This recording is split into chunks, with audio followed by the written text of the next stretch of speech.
that.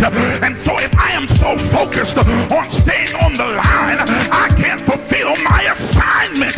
But my God is big enough to handle my fault, my strokes, grubs, my mess ups, because he's already prepared for what I might do. He knows what I'm going to do before I do it, and he already made preparation for me before I get there.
What follows darkness is light.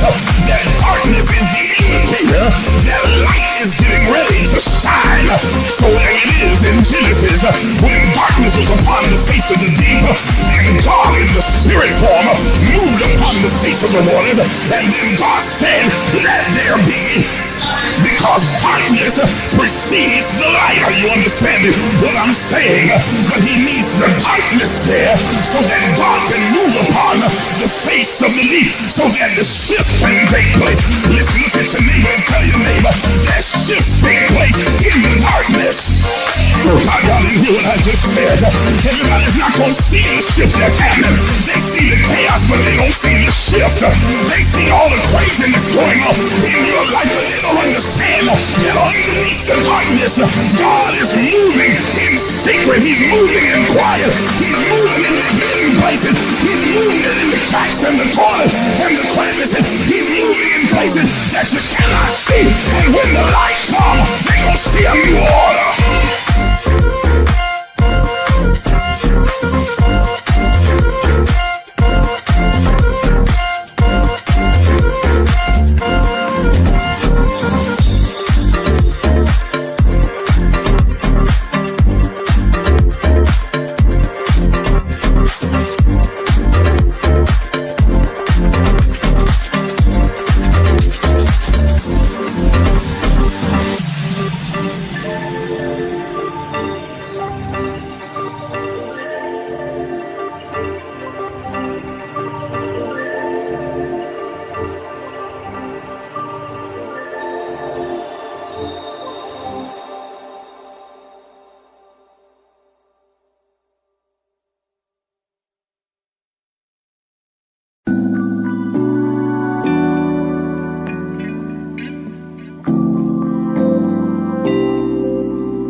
Afraid to dream, afraid to imagine.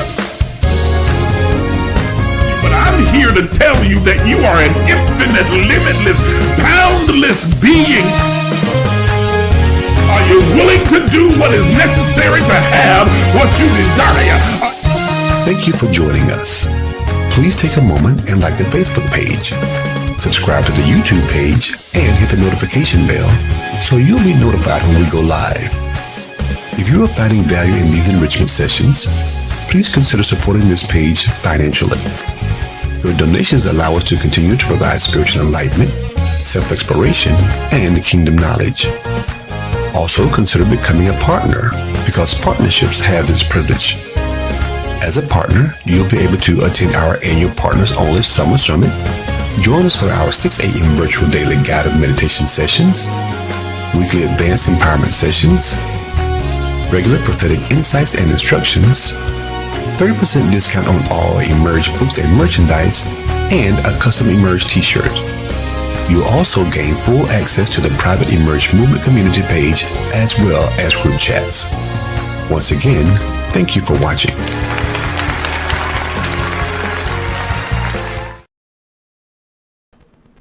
And hello, everybody. Hello, good evening to you all, and welcome to the Emerge Empowerment Session. I am your host, Isaac J. Miles, Sr., and I am overjoyed that you've chosen to join me this evening as we come together to have this conscious conversation here at the Emerge Empowerment Session. I'm so glad that you're here. I'm glad that you're a part of the conversation. Listen, we're going to have a really good, robust conversation tonight. Today is March the 1st, the very first day of March. That's very significant. And so, as you can see, the topic for this evening is March Madness, Magic, and Manifestation. March Madness, Magic, and Manifestation. Because this month holds a combination of all three of them. And so I know that we've got a lot of ground to cover, that you're going to get a lot out of this conversation as we kind of navigate our way through. And I'm going to try and give you some insight on what it is that you can expect moving forward in the month of March. Thank you all for joining me. I'm looking at the comments right now. And I'm looking at the numbers, and the number of comments and the numbers on the board don't match each other. That means there are a number of you that are watching but are not saying anything. If you would just do me the favor of at least, if you don't have to talk the entire time, but right now initially, just say hello, good evening, how are you, hey, something, just to let me know who you are and that you're out there. I'd like to be able to engage with you. Especially those of you who have questions, comments, or contributions that you'd like to make while we are here having our conversation this afternoon, or this evening rather. So if you'll just say hello in the comments, that way I can acknowledge those of you who are tuned in. Hey Toya, it's good to see you. Hey Jamie, it's really good to see you on here as well. And everyone else, just say something. That brings me to the second thing that I'm going to ask you to do before we get started in our conversation this evening, is to please, everybody, take a moment, just about 30 seconds right now, and just share this live with everybody that you can think of. Go ahead, those of you watching on whatever platform it is, whether it's on YouTube or you're watching on Facebook Live, take a moment and take the time to share this live with your friends, your family, your loved ones, everybody that you can think of, and invite them to come over and be a part of this conversation, or to tune in and pay attention and listen and learn. That helps me to be able to reach a lot more people. We've got a lot that we're going to cover tonight. Some prophetic things that I want to share with you tonight, some things that I want to give you some insight on. I also want to hear your input, your thoughts. We are living in what feels like a really crazy and chaotic time, and a lot of things seem to be happening all at once. Well, because they are happening all at once, there are a number of things that are unfolding at the same time, but they're all headed toward one particular goal, one particular outcome, and we're going to talk a little bit about that tonight as well. So please share, engage by making comments and giving your contribution and asking questions, whatever they might be. Please make sure that you do that. The more you engage, the better it is for this platform. Those of you who are watching via Facebook, those of you who are watching via YouTube, make sure that you do so. Make sure that you do so. There we go. I was having some issues with my iPad, but it seems that it is resolving itself. Yep, there we are. Look at that. Look at that. Look at that, how it worked out. Okay. So that's good news. All right. So, hey, Kamoria, so good to see you on.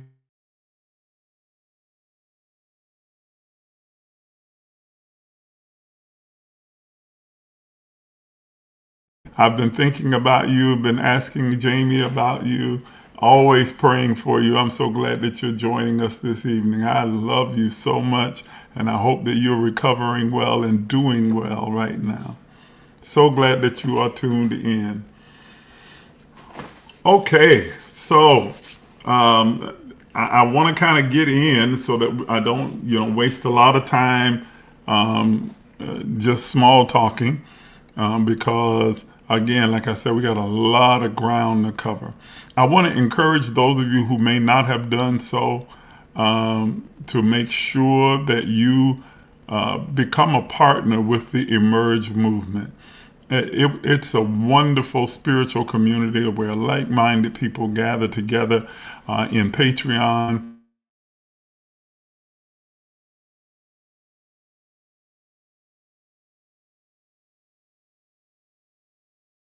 Have some over there, pop-up empowerment sessions, our diving deep empowerment sessions. It's absolutely free to join the Patreon.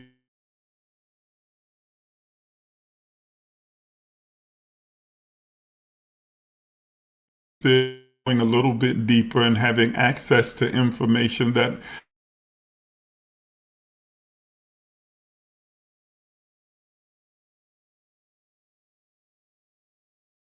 be in depth, then you should become a paid partner. It's only $20 a month, and would love to have you come and be a part of our spiritual community.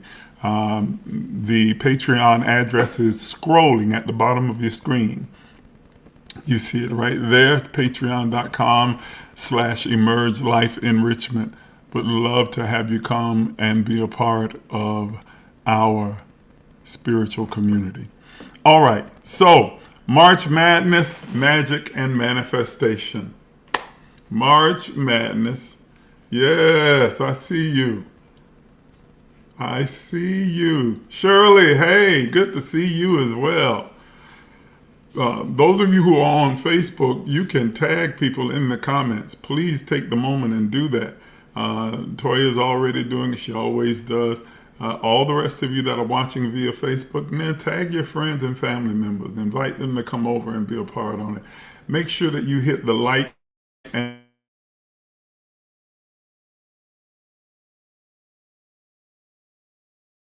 this is the very first day of March, and there's a lot in store for what is going to unfold in the month of March. There's a lot that's happening right now. If you are like me, then you recognize that the start of 2026 has been a wild ride. It's been crazy from day one up until now. There has been so many things that are happening. But please understand that everything that's happening, everything that's been occurring is not random. Okay? Those of you who have been following me for a while, you know that nothing ever happens by coincidence. There are no accidents. Nothing is random. Everything is meticulously planned, and everything is happening according to that particular plan that God has set in place, and that we are following a prophetic time clock where things are unfolding, being and becoming, being and becoming exactly on schedule. I'm trying to fix my display screen right here. There we go.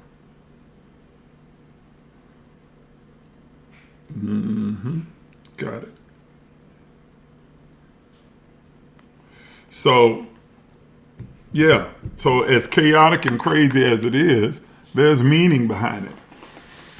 And as we have now stepped over the threshold into the beginning of March, March is a transitional month. March is a transitional month. Numerologically, March is the third month of a 10 year. Okay, and how we come up with that in numerology is, of course, March being the third month is pretty obvious. 10 year is where you add the numbers together for the year.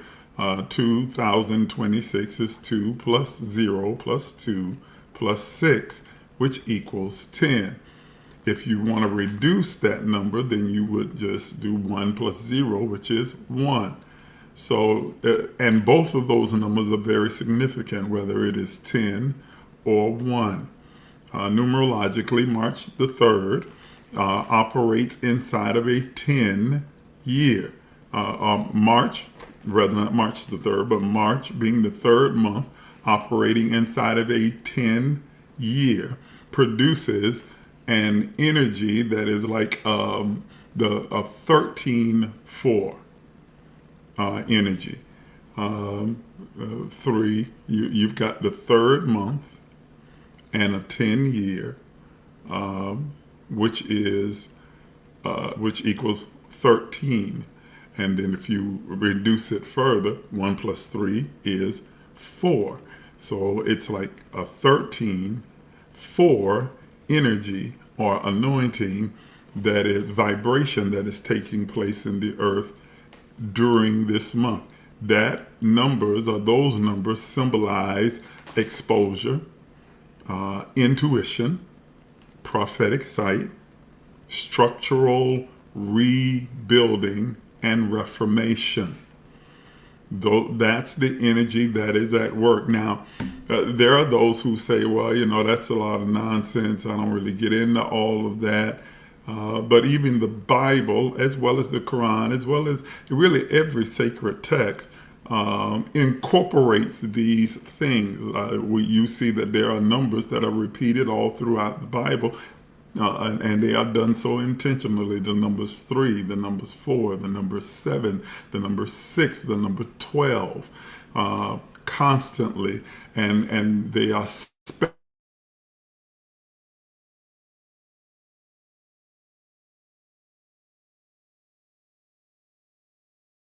technology is something that is a part of Christianity, but it's a part of Islam, a part of Buddhism, a part of Hinduism as well. Every major religious practice uses numerology. Okay? So when I talk about the numerological value and meaning, significance behind this being the third month in a 10 year, then I am standing in good spiritual ground.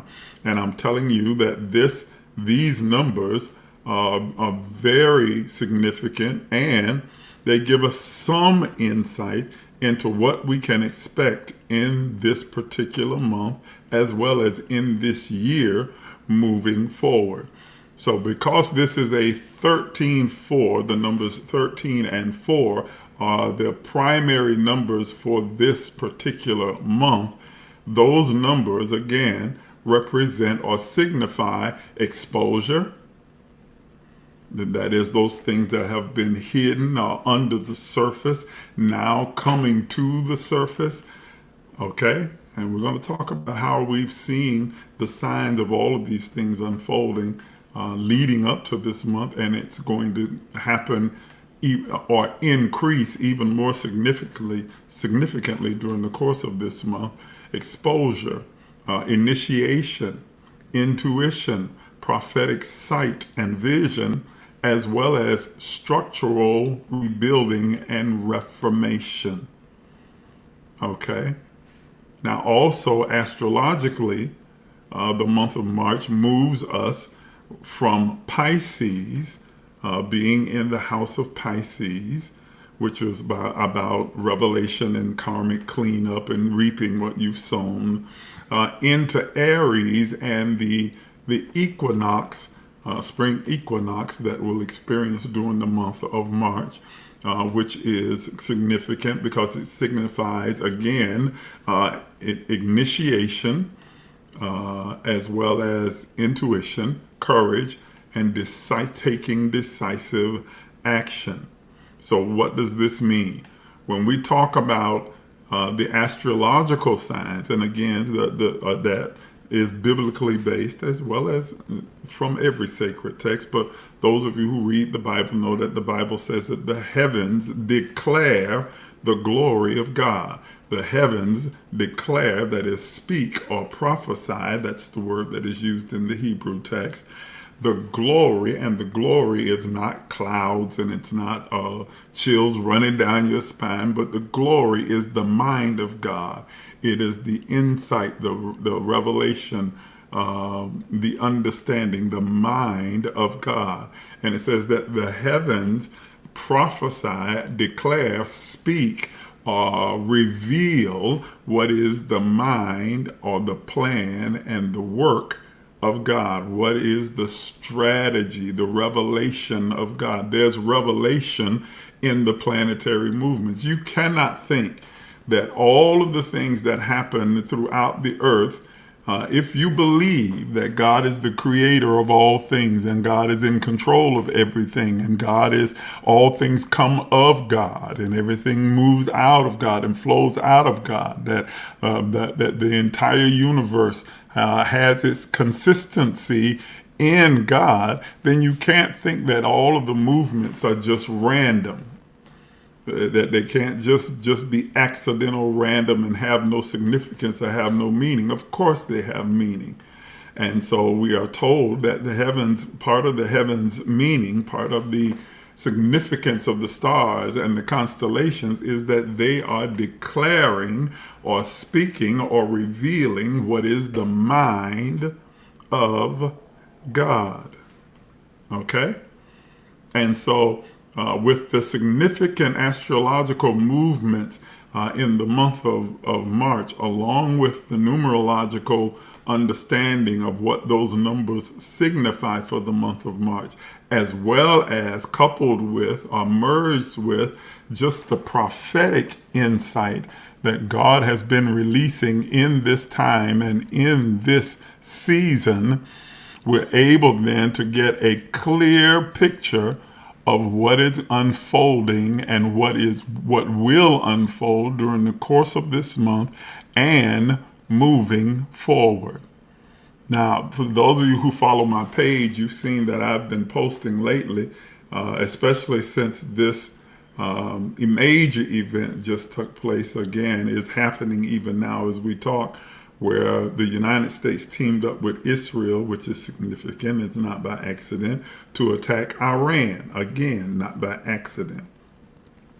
And I said on my page, one of the things that I posted is that I told you, and those of you who are partners with Emerge know that I've been saying this and talking about this for months leading up to now, that we were getting ready for this kind of a major event.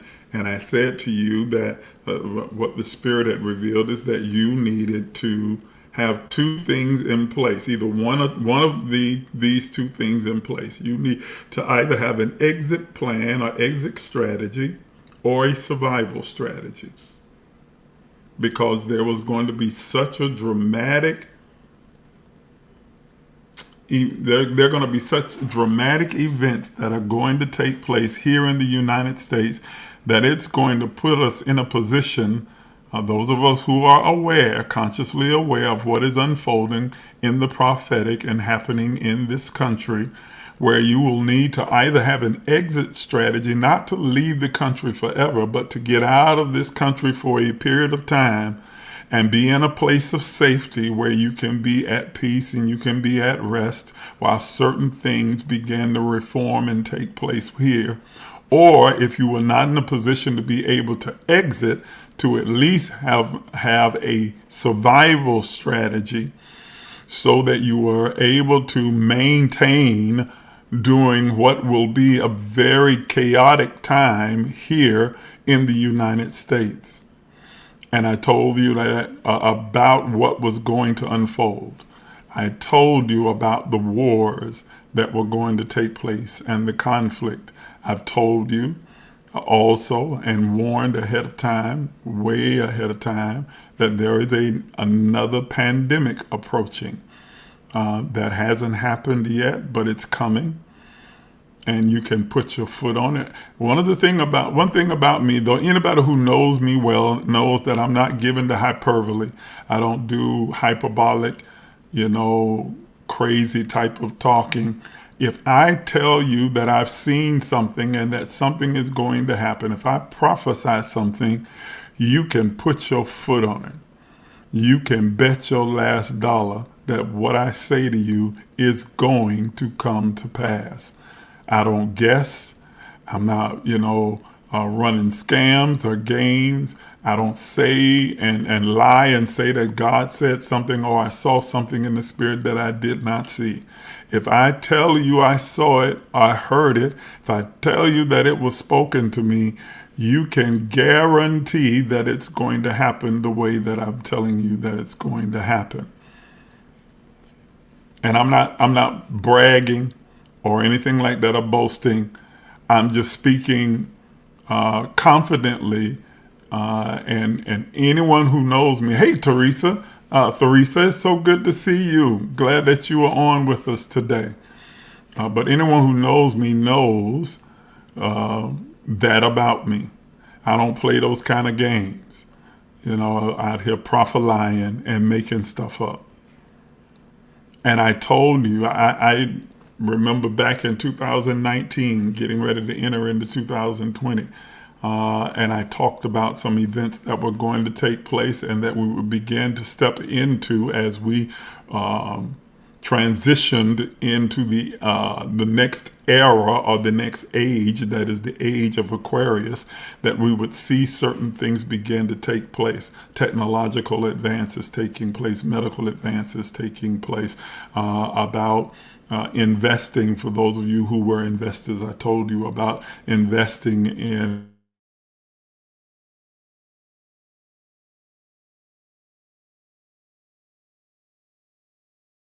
other stocks that you needed to invest in. And those who listened to me and followed my instruction, well, you're sitting in a pretty good place right about now. You're sitting in a really good place. Okay? Because everything that I said came to pass and has continued to unfold exactly as I said it. Well, I'm here to tell you, and again, and I'm not trying to brag or boast. I know part of my assignment, part of my purpose is to sound the alarm. And I don't by any means think that I'm the only one. Of course I'm not. There are prophetic voices, apostolic voices all over the world. There are voices of ascended masters that are speaking all over the world. But we're all saying the same things, essentially saying the same things. Okay? And I know that what I say to you, you can bet on. You can stand on it. And I'm telling you that right now, we are in the midst of, and it began in 2020, and it will continue on through 2030, and really reach its apex in 2035. But we're in the midst of a global paradigm shift. That is the reason why things feel so chaotic. That is the reason why they seem so out of control. And I use the terms appear and seem because it only appears and seems that way when you look at it from the surface with your natural eye. Now, many people who are probably going like, I don't know what you're talking about up here. It is crazy. It is chaotic. It does seem to be out of control. Yeah, it feels that way. It definitely feels that way. And it looks that way. But there is an underlying plan at work There is an unfolding that is taking place. There is a dramatic evolutionary shift and leap forward that humanity is in the midst of. What a paradigm shift is, it means that the way that humanity has functioned, operated, the way that humanity has perceived itself is drastically changing. And ladies and gentlemen, this kind of change does not come without upsetting the norms, shaking the very foundation of things. Are you understanding what I'm saying? That when you talk about this kind of a dramatic evolutionary change or leap forward, it impacts every pillar of influence in the earth, from the field of business, music, education, religion. Every pillar of influence is being impacted by this shift. That's the changing of the paradigm, the changing of the way that humanity has functioned, operated, and viewed itself. Each of us deal with our own individual shifts in our life, changes in our life. And you know how upsetting that can be when you are going through a major change in life, how overwhelming it can feel, how it feels like things are just out of control sometimes because you're going through a major shift or change in your life. But then now take that, zoom out, and think about the collective of all of humanity, the entire global community, all of humanity now being moved from one place to another. The Bible calls it going from glory to glory, from one understanding to another level of understanding, from one ideology or belief or insight or thought to a completely different one, shifting upward, moving to another dimension of understanding, revelation as a collective, all of humanity. Imagine how when all of humanity shifts, politics changes, government changes, education changes, economics change. Are you understanding? Relationships change. Religion and how we relate to God changes. How we relate to each other changes. Geopolitics changes. Everything undergoes a change. And I'm here to say again, and I've said this several times, that this global paradigm shift is, like I said, all encompassing. There is nothing and no one that will be left unchanged, unimpacted by this shift. It's not you are shifting, and you are. We all are. The world is shifting. All of humanity is shifting. And consequently, when all of humanity shifts, because we are the progenitors, we are the divine reflection and image and likeness of God, when all of humanity shifts, when all of the representatives of God began to shift, the divine reflection of God began to shift in its consciousness, in its awareness, in its belief, in its activity, in its actions, in its responses, in its perception, then subsequently and consequently, all of the universe and nature shifts along with us. Because the outer world, the universe and all of nature, has no choice but to align itself with the collective consciousness of humanity and give us a three-dimensional, tangible representation of the singularity or the consciousness of the global community, of the collective. The world changes. So as it is in heaven, so it is in the earth. Are you hearing what I'm saying? That is a part of the model outline that is purported that Jesus gave for prayer. That when it says, as it is in heaven, and when we talk about heaven, we're not talking about a destination. We're talking about a state of mind, a state of consciousness. As it is in the higher consciousness of the collective humanity, then so it is in the earth. That becomes the material reality.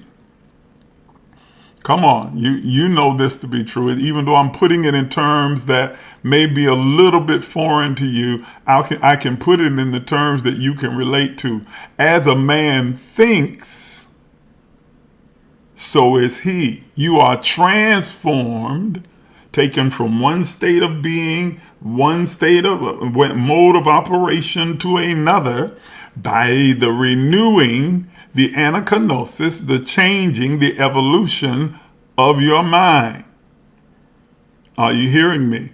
That the weapons of our warfare are not carnal, but they are mighty through God to the pulling down of strongholds, casting down imaginations, and bringing into captivity every thought that will exalt itself against the knowledge, the revelation, the understanding that we have, the glory of God. That when we look with our open face into that glory, that is into the mind of God, we get a revelation that then transforms us. And that scripture says in Corinthians, when we look with an open face boldly into that glory, we are transformed or changed into the image of that glory. And then it tells us the track from glory to glory. We move from one dimension of understanding and revelation and insight to the next one.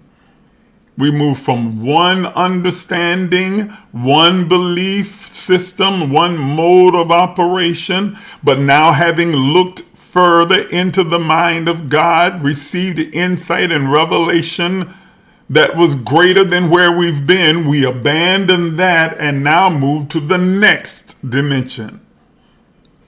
Are you hearing what I'm saying? Okay? And new wine is being poured into new wine skins. New systems are put in place to support this new understanding.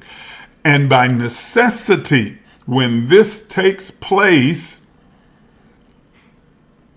then everything is shifted and moved around and it looks chaotic. Think about it like when you are preparing to move from one house to another. You're going to make a move to another state or another city. And so you have to pack up. And in the midst of your packing, you do some house cleaning. Come on. You don't know how much junk and stuff you have until you get ready to move. Anybody can bear witness to that? And then when you start getting ready to move, you start discovering that you are more of a pack rat than you thought that you were. And you start now cleaning house.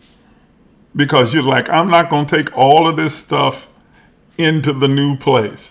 I'm only going to take the things that are essential, that are necessary, that align with this new location and this new structure that I'm moving in. But a lot of this junk, I'm just going to get rid of because it doesn't need to go with me. Now, you've had it there in your old dwelling place the whole time. Just completely ignored it, forgot it was even there, not paying any attention to it. But when you start to move, when you begin to transition, when you begin to shift, it uncovers all of the unnecessary stuff that you've been carrying and holding on to. And that's when you begin to purge out those things that are unnecessary, that no longer align with where you are going, so that you can lighten the load and create space for where you are moving to. Well, ladies and gentlemen, that is what is taking place in the earth right now. Humanity is packing up and preparing to move to a higher dimension and higher level of conscious awareness. Humanity collectively is shifting from one location in the spirit to another. That all the souls in humanity are collectively now starting to clean house at the same time and recognize that there is a lot of things that have been accumulated through the years, the decades, the centuries, that are no longer necessary, nor are they congruent with where we are going to as a society, as a collective consciousness, as humanity. And so we're starting to pack up and get rid of these things. Yes, Theresa, like the process of elimination. This doesn't serve a purpose anymore. This doesn't fit anymore. It was good for when we got it. We don't even remember when we got it and incorporated it in, but now it no longer serves a purpose, and it's time to release it and let it go, because it can't go with us to this next location. All of humanity is experiencing this kind of moving transition as we are moving from glory to glory, as we are shifting in our conscious understanding, and therefore we are changing how we view education, changing how we view entertainment, changing how we view music, changing how we view economics, changing how we view God, changing how we view relationships, how we view humanity as a whole, how we view government. Everything is in flux. Everything is shifting and changing. And as a result of that, then it feels like chaos. In beginning, God created the heavens and the earth, this terra firma, this humanity was without form and void. It was chaotic. It felt confusing. It was all covered and shrouded in darkness, and darkness was upon the face of the deep. Are you hearing me? That the Spirit of God moved upon the face of the waters, that because it was shrouded in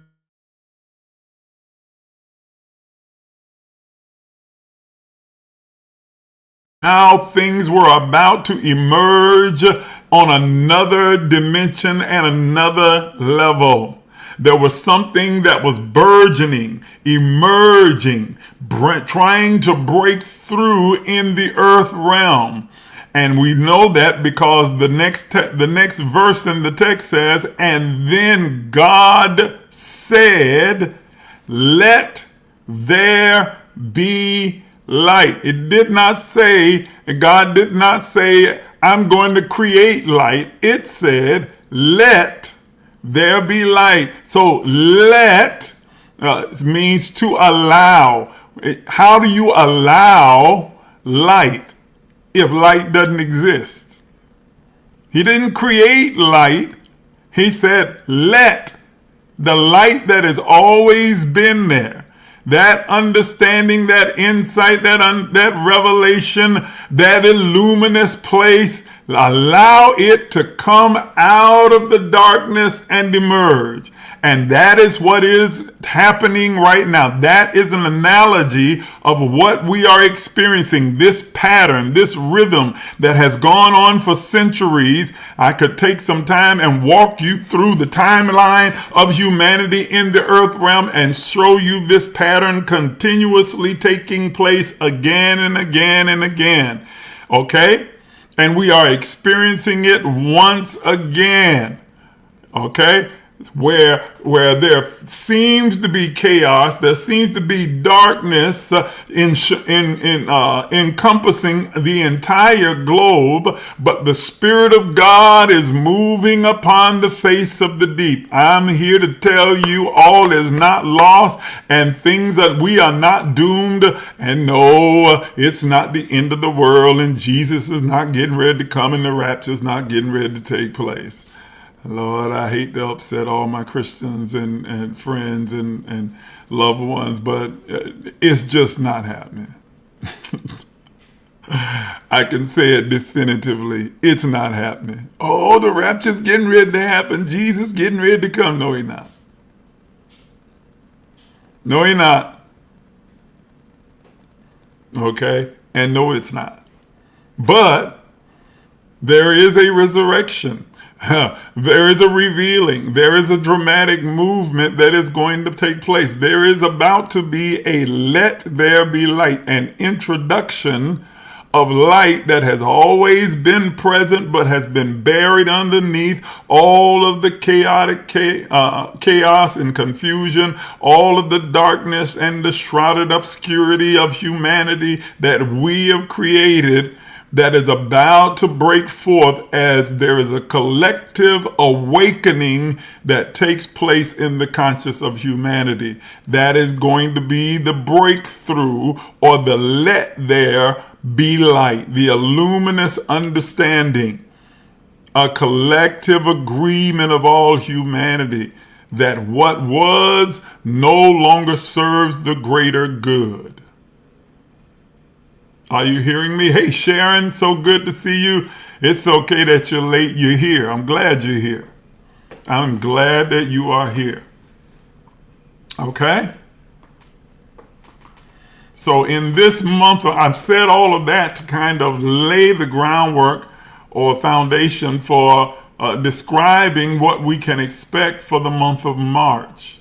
In this month, with it being the third month in a 10-year, or that 13-4 numerological energy that is encompassing the globe during this month, as the entire constellations of the universe began to shift from Pisces into Aries, that place of exposure, initiation, intuition, that place of structural reformation and rebuilding.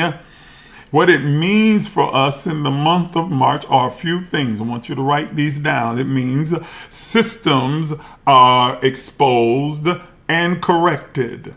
We are beginning to see, and we're going to see even more so in this month, how broken our systems are. Not just here in the United States, although we've been seeing that ever since this administration came into power. One of the things that has been taking place with this present administration is that it is exposing the weaknesses of the systems of democracy that the United States has in place.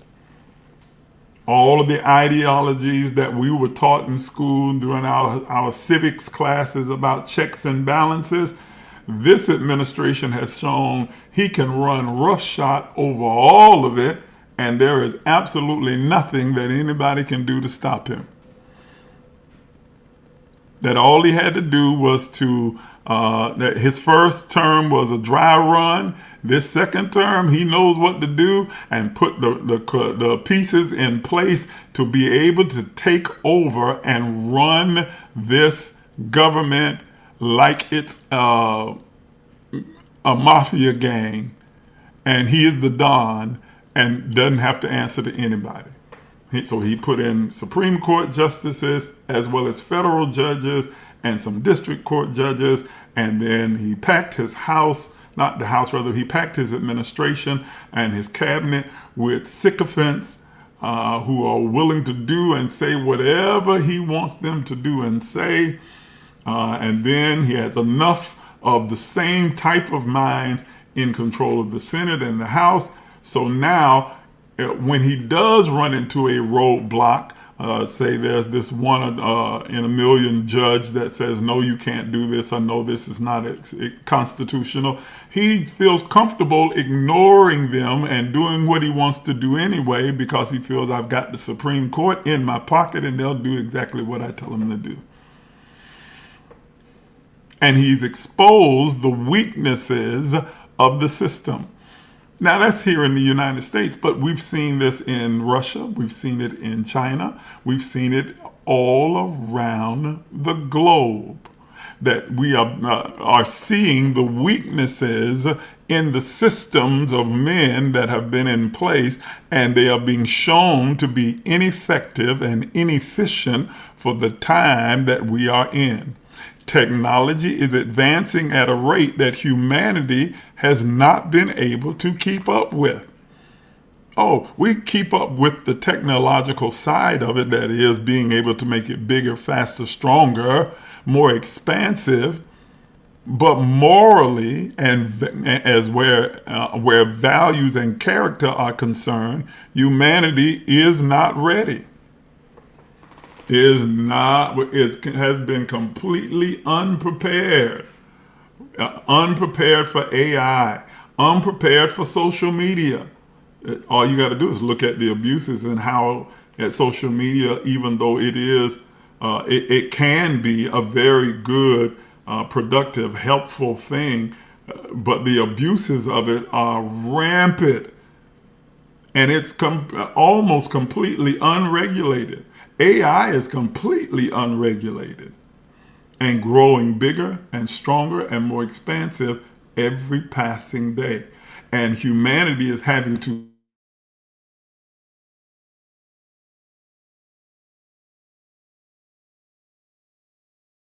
its invention. It's like we invented it and put it out there without thinking about the ramifications and the long-term effects and the possibilities that are available or that could become available. And so now we're trying to create laws and regulations as we go. But in the meantime, things are running amok. And so there's an exposure of the weakness, the inefficiency of the systems that are in place.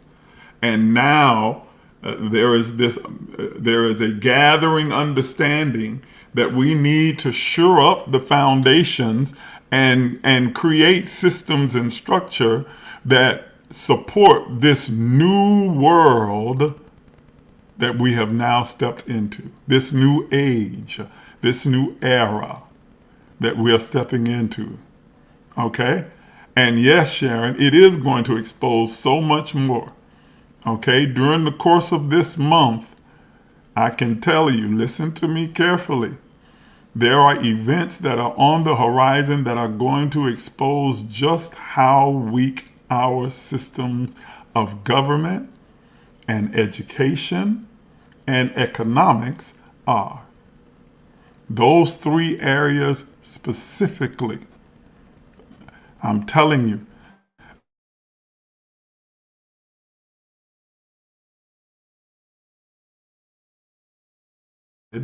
in the month of March, we are going to see how inefficient, how weak our government systems, our educational systems, and our economic systems are.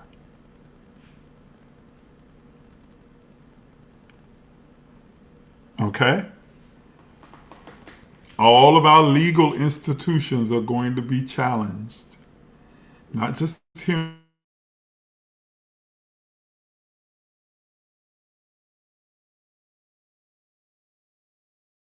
The weaknesses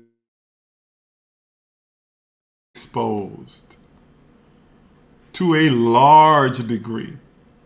And nothing exposes the weakness like a level of criminality and corruption that cannot be corrected. The only way you can correct it is by changing the system.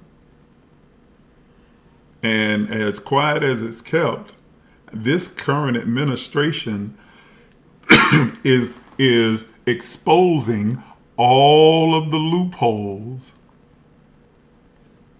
in our legal system, our judicial system.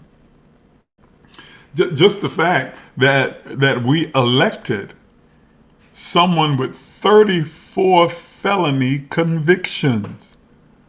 Now, come on, if you like me, and you happen to be a convicted felon, then you already know there are certain licenses you can't get, certain jobs you can never hold. It doesn't matter how old your felony is. It doesn't matter whether it was major or minor felony. If you're a felon, you lose certain rights and privileges in this country. And yet, we have someone with 34 felonies as the president of the United States, and who ignores the laws, the norms, the traditions, the systems, because he's exposed their weaknesses by saying, I'm going to do what I want to do and then let you take me to court. Why? Because by the time it works its way through the systems, that these convoluted, tangled, twisted systems in our judicial system, my term will be up. It'll be 3, 4, 5 years later. And I've gotten in place judges who will slow the process down even more because they'll rule in my favor and do things that I want.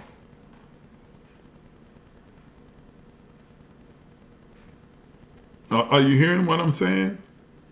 Kim Maria says, I didn't elect that. Yeah, but you're a part of the collective. We're all are. Whether you voted for him or not, and we didn't. But he got elected. And he is the president of the United States. And he is showing just how broken the system is. Just how many loopholes, how weak the system is. He doesn't care. He does things that he absolutely knows are unconstitutional, knows that they're illegal, but also knows that the system is so convoluted that it'll take 3, 4, 5 years for them to finally try and get it through the courts and get it sorted out. And there's no guarantee that it'll be sorted out. There's no guarantee that you won't have a Brett Kavanaugh or an Amy Coney Barrett who will agree with him, or a Clarence Thomas, that person, who will simply agree with him and rubber stamp whatever he says. I don't know if you realize it or not, those of you who are listening, and those of us who live here in the United States, we are no longer operating as a democracy. I don't know if you realize that or not. I don't know if that's really registered with you. This is no longer a democracy. We are essentially under a dictatorship. We absolutely are. Because the Congress has ceded its power to the executive branch. They won't even bother to try and stand up to him. And so he recognizes that I can do what I want to do. Are you hearing me? And so we have joined the ranks of Russia and China and all of these other dictatorships. We're no different. We like to say that we're a functioning democracy. No, we're not. No, we really aren't. Not anymore. Not anymore. And he has become more emboldened to just say, this is what I'm going to do. Now you try and stop me. Because he knows they can't. Well, in the case of his party, they won't. They won't even try. They won't even try. Okay? Then you've got the military things that are taking place. Wars, nations building. Okay? What has taken place with the Israeli government is essentially controlling the United States government and controlling our foreign policy. This is a war of choice that we are involved in. The United States was not directly threatened, that we were not in any imminent danger, but Bibi Netanyahu wanted to attack Iran, and he convinced our American president to do his bidding, because that's what the United States government has always done. And so we entered into this conflict. Okay, and please don't come at me with the nonsense about being anti-Semitic, because this is not about anti-Semitism. We're talking about the Israeli government. We're not talking about Jewish people. We're talking about the Israeli government, which is corrupt. But no more than the United States government, or the Russian government, or China's government, or Turkey's government, and so many other governments around the world. Okay? It's just shocking for people to see how corrupt the United States government is, which it has always been corrupt. Trump is just bold enough to put it out there and make sure that everybody sees it, because he don't care. Because we are in that place. In order for there to be a shift in humanity, see, we have become, as a collective, comfortable with what has been the status quo. It takes this kind of catastrophic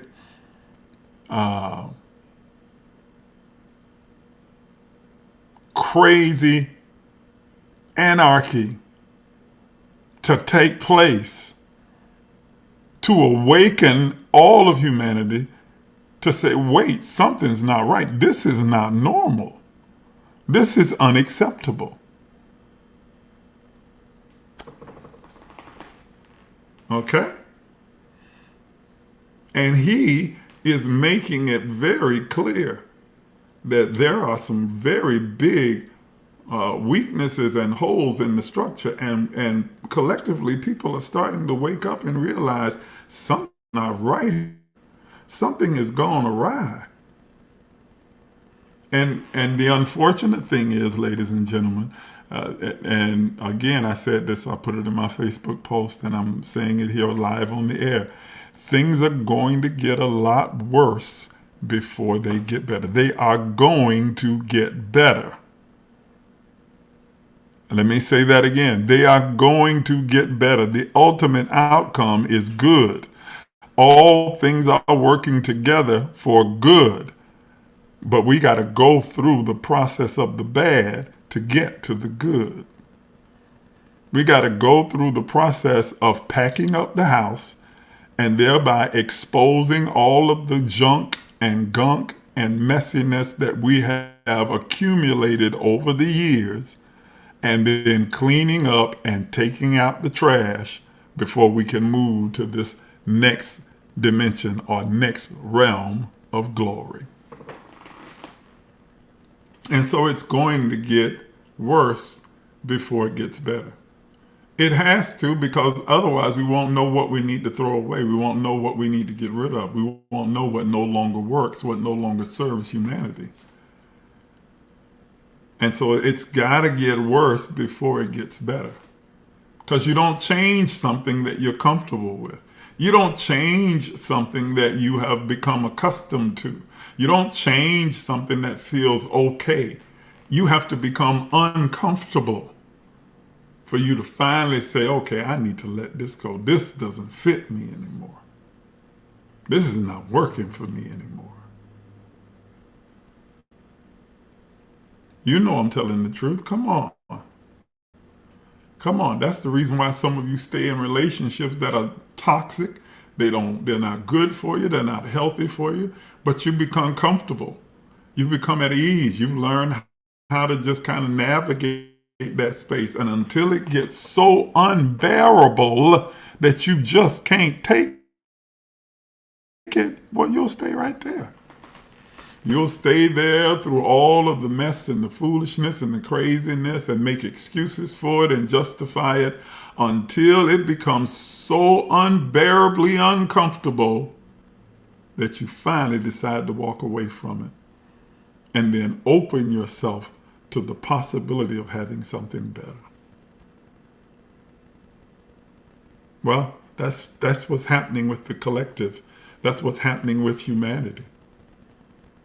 Right now, we're in an abusive relationship, and we're just now starting to wake up to how bad it is. We have battered wife syndrome. They don't mean it. They love me. They don't mean it. It's my fault. I made them angry. If I hadn't done this, if I hadn't done that, if I had behaved this way. Until we are beaten to the place where it's like, no, I'm not doing this anymore. And you work up the courage to get out. That's where we are. As a collective, as a society, as a country. Are you hearing what I'm saying? It took a tyrannical person like the current president for all of the country to begin to wake up.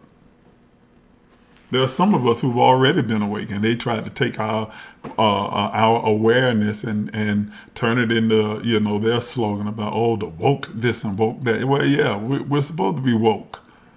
And we stay woke. But now, they're starting to wake up. They're starting to see the value in being awake, woke. Because they're starting to understand that it means being alert, keeping your head on a swivel, paying attention to what's happening and what's unfolding in front of you. Now they are becoming uncomfortable. Come on. And starting to realize something's not right here. This isn't normal.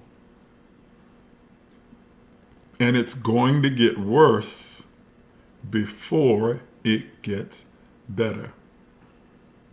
You can expect economic volatility in this month. I hope you're writing these down. Watch the economy, and not just the American economy, although that will definitely be impacted, but the global economy. The volatility that's going to hit the global economy. And yes, things are unstable already, but they're about to become even more unstable during the course of this month. Now, for those who are pretty skilled and wise where investments and investing is concerned, they recognize that you can make some good money investing during the time of the chaos and the volatility if you're skilled and you're willing to take those kinds of risks. But the overall economy, for the vast majority of people, is not going to work. They're not investors. They're just people trying to make a living, trying to move from one space to the next, trying to make ends meet. And the economy during the course of this month is about to take a drastic turn and become more volatile than it has been in the last 30 years. I'm going to say that again. Our economy, not just the American economy, but the global economy, is about to go through such a dramatic shift, it will become more volatile than it has been in the last 30 to 40 years. Do you hear what I'm saying? And there will be attempts to stabilize it, attempts by this administration in the United States, attempts globally by global or economic organizations to try and stabilize it. And those attempts will fail, as there are mad swings and volatility in the global economy during the course of this month. As a matter of fact, they won't just affect this month, they will carry over into April. And we won't begin to see the tide begin to kind of calm and reach a level of normalcy until around the latter part of April going into May. I'm prophesying, and you can write it down. I know what I'm talking about. Okay? Social tensions are going to become more intense. We're already in a very divided place, not just here in the United States, but around the globe as well. There are more social tensions now than just about in any time in the history of the planet. There are a few that exceed it. So not the most, but certainly in the top 5. Okay? The level of tension and division and tribalism that we are experiencing and will experience during the course of this month is going to intensify dramatically, outpaces most of the time periods in the history of mankind in this iteration of life.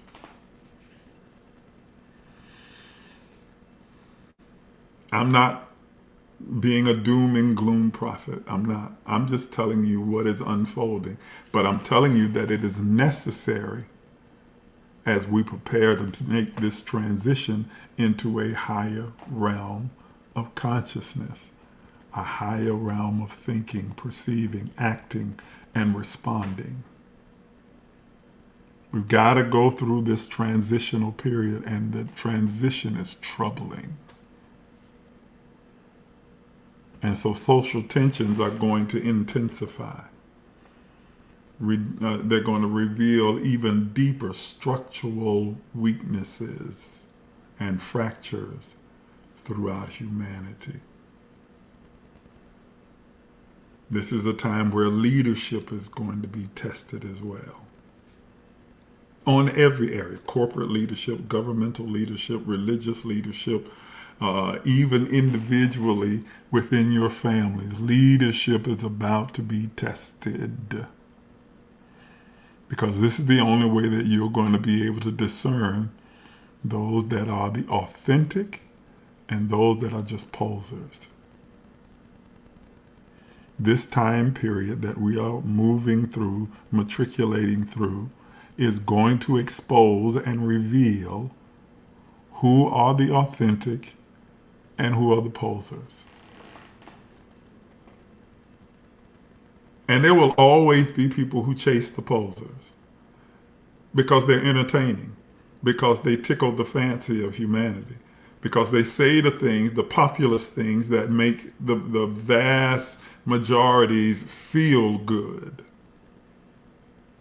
Come on. I mean, just think about who are the most popular preachers in the religious community today.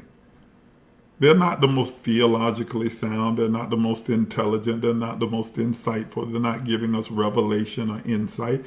They are just talented and gifted at giving us good pep talks. Come on. Hype, not help, just hype. Turn to your neighbor, slap your neighbor, turn around 3 times, shake your neighbor's hand like you're going to shake it off.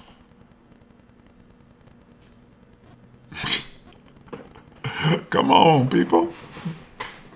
Those are the ones that are booked and busy. For those who have itching ears.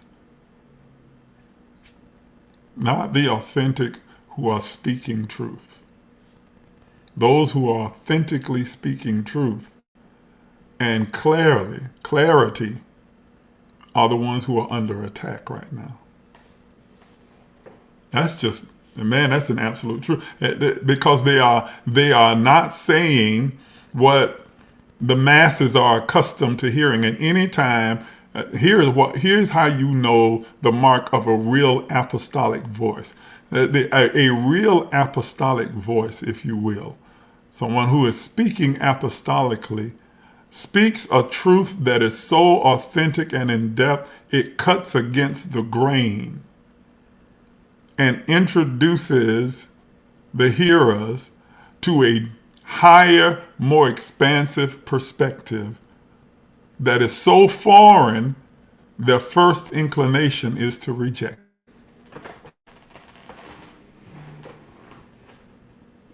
And they are labeled every kind of cult leader and crazy and leading people to hell and oh, this is not God and da da da da da da da da da.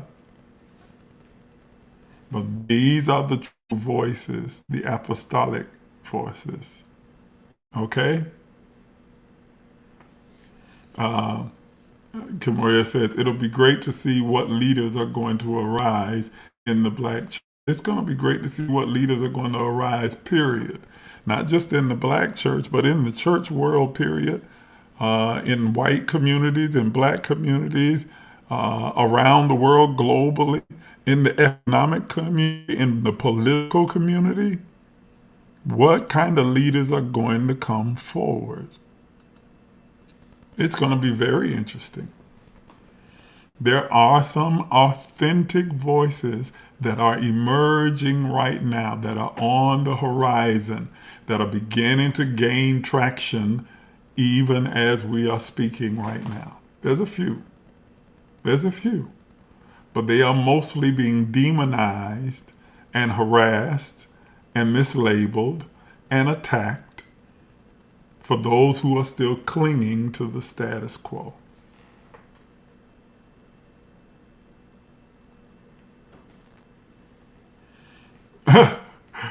Sharon says CNN, Celestial News Network, is the most accurate news outlet. I like that. That's good. I'm going to put that on screen. She said the Celestial News Network. That's it. Man, watch the stars. Listen to what the constellations are saying. The heavens are declaring. Okay?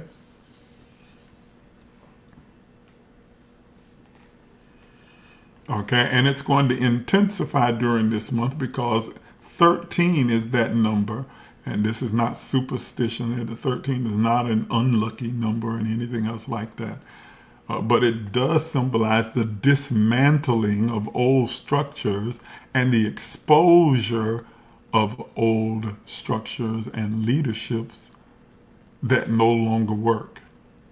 And as we are moving in the energy of that 13 in this month, it is going to show up and expose leaders, so-called leaders, across the spectrum in every pocket of society, whether that is in the religious field or the governmental field or the economic field or the education field. Exposure. You can expect major, and not just in the United States, but around the world. Okay? Systems are going to be exposed. Legal institutions are going to be exposed. Military and geopolitics are going to expose. It's going to be a recalibration as a result of that. Are you hearing me? And as that 13 energy begins to deconstruct and expose and dismantle and dissolve old systems, simultaneously, remember the month is that 13 energy and the 4 energy. 4 is there to say, okay, now rebuild it and rebuild it the right way. It is shouting out reformation. Okay? It is shouting out during the course of this month, reformation.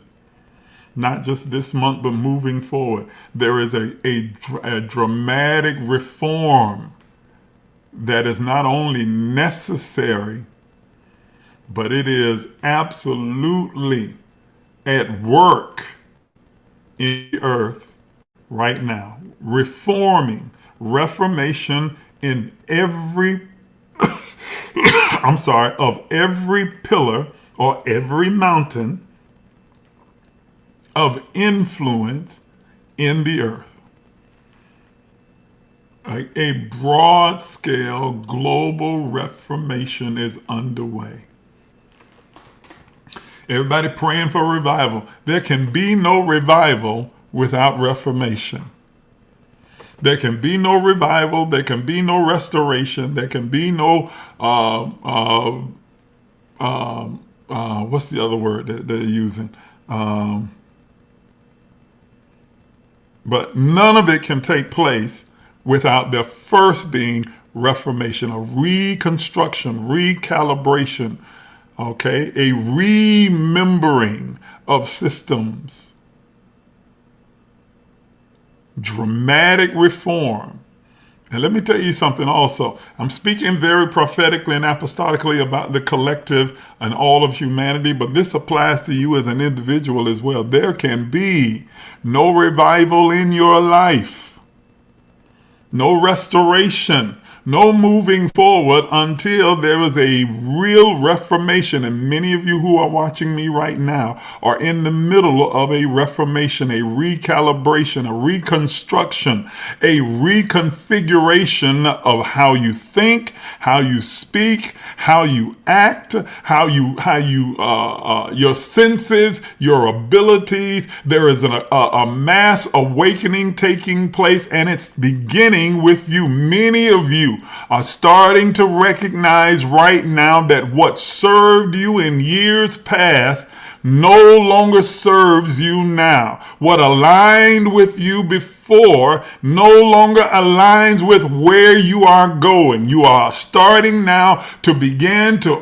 pack up this old house, this old dwelling place, and discovering that there are things in this house that no longer serve you, and you cannot take that into this new location that you are moving into, that you are moving spiritually, emotionally, physically, that you are moving mentally to a higher realm, a higher dimension, a new luminous way of seeing, being, and becoming, and that you cannot carry this old baggage of religion, come on, and relationships and connections and things that no longer serve your highest good and weight and unhealthiness into this new place. Because you cannot put new wine into old wineskins. The pressure from the new wine expanding will expose the weakness of the old wineskin and cause it to burst and spill the wine out on the ground. I'm telling you right now, those of you who are being exposed to new understanding and revelation, you still going to your same old church, listening to Reverend Cutthroat tell them same old stories about Daniel in the lion den and he died, but early Sunday morning. But you've also been exposed to a different level of understanding and truth, that though try as you may, trying to appease others or to fit in with crowds, you try as you may to go back to it and re-embrace it, you are going to find it impossible, because the conscious revelation and understanding that you have been exposed to is going to continue to expand inside of you, and that old structure won't be able to contain this level of understanding, revelation, and insight that you've already been exposed to and that's continuously being poured into you. You can't go back to a charge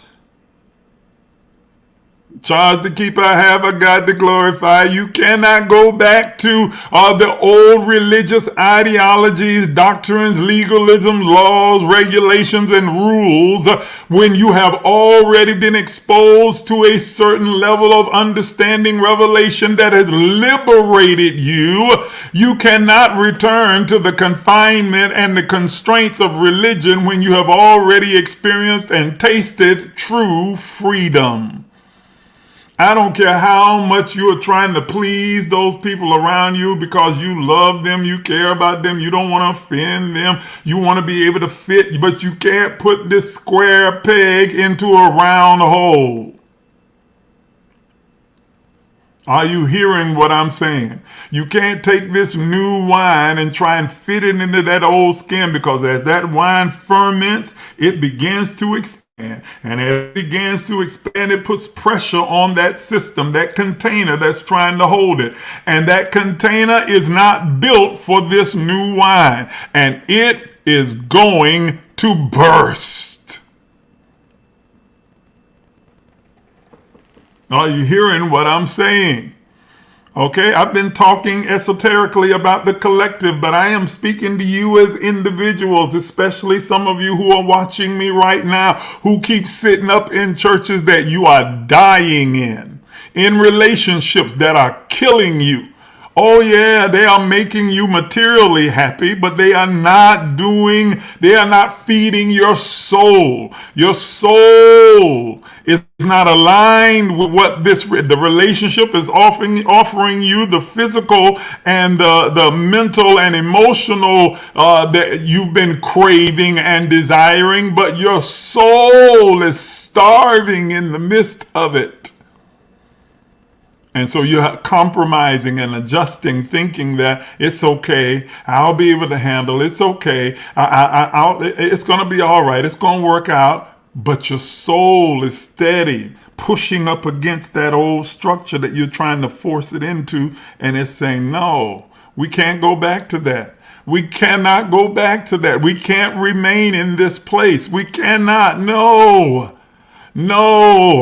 I can't just sit here and pretend like I don't know what I know, that I haven't experienced what I've experienced.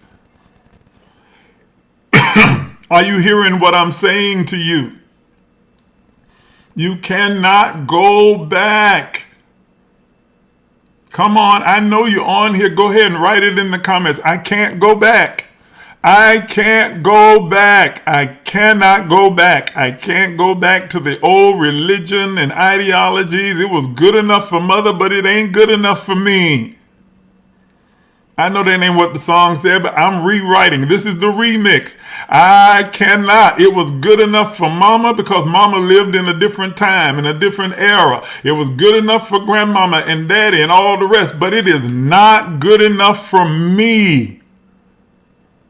Because I've been exposed to a different and deeper level of truth. I now have a clearer understanding of who God is. And by my understanding better who God is, I understand better who I am. And I cannot go back to pretending that I'm not who I know that I am. That God is somehow requiring of me what I know God does not require of me. I can't go back and pretend to not know what I know. It's like when you have stepped into a new financial realm, a new understanding of how finances, money, economics, increase, and abundance work. You can't go back to that old poverty mindset. I just cannot. No matter how much this new understanding, new version of me offends those who have known me before, I have to remain in this place. I can't go back to now functioning like I did when I was in survival mode, in poverty mode. Come on. I can't go back to that. It's like someone who has now graduated and gotten your bachelor's, master's, doctorate degree, and yet there are those who say, oh, you think you're so smart. Now you smarter than everybody. And you're going to go back to the level of ignorance that you were at prior to your going and educating yourself. You can't go back now and pretend that you don't know what you know. Just so that you can make those people that have known you back then comfortable. You only have two choices. They can either come up with you or you've got to relinquish them and move forward. You can't go backwards. Are you hearing me? And so the chaos and the confusion that's happening right now in your life individually is not an attack from some mythological devil or demon. It's not the enemy working against you. It's not this, that, and no. It is simply the fact that you are beginning to expand and grow and increase in an area, in a place that is still trying to contract and compress and confine you. And that new wine is bursting, putting pressure on that old structure, old beliefs, those old mindsets, those old choices, old decisions, old behaviors, old relationships, and saying they can no longer contain what I've put in you, and now it's spreading out. You can't go back.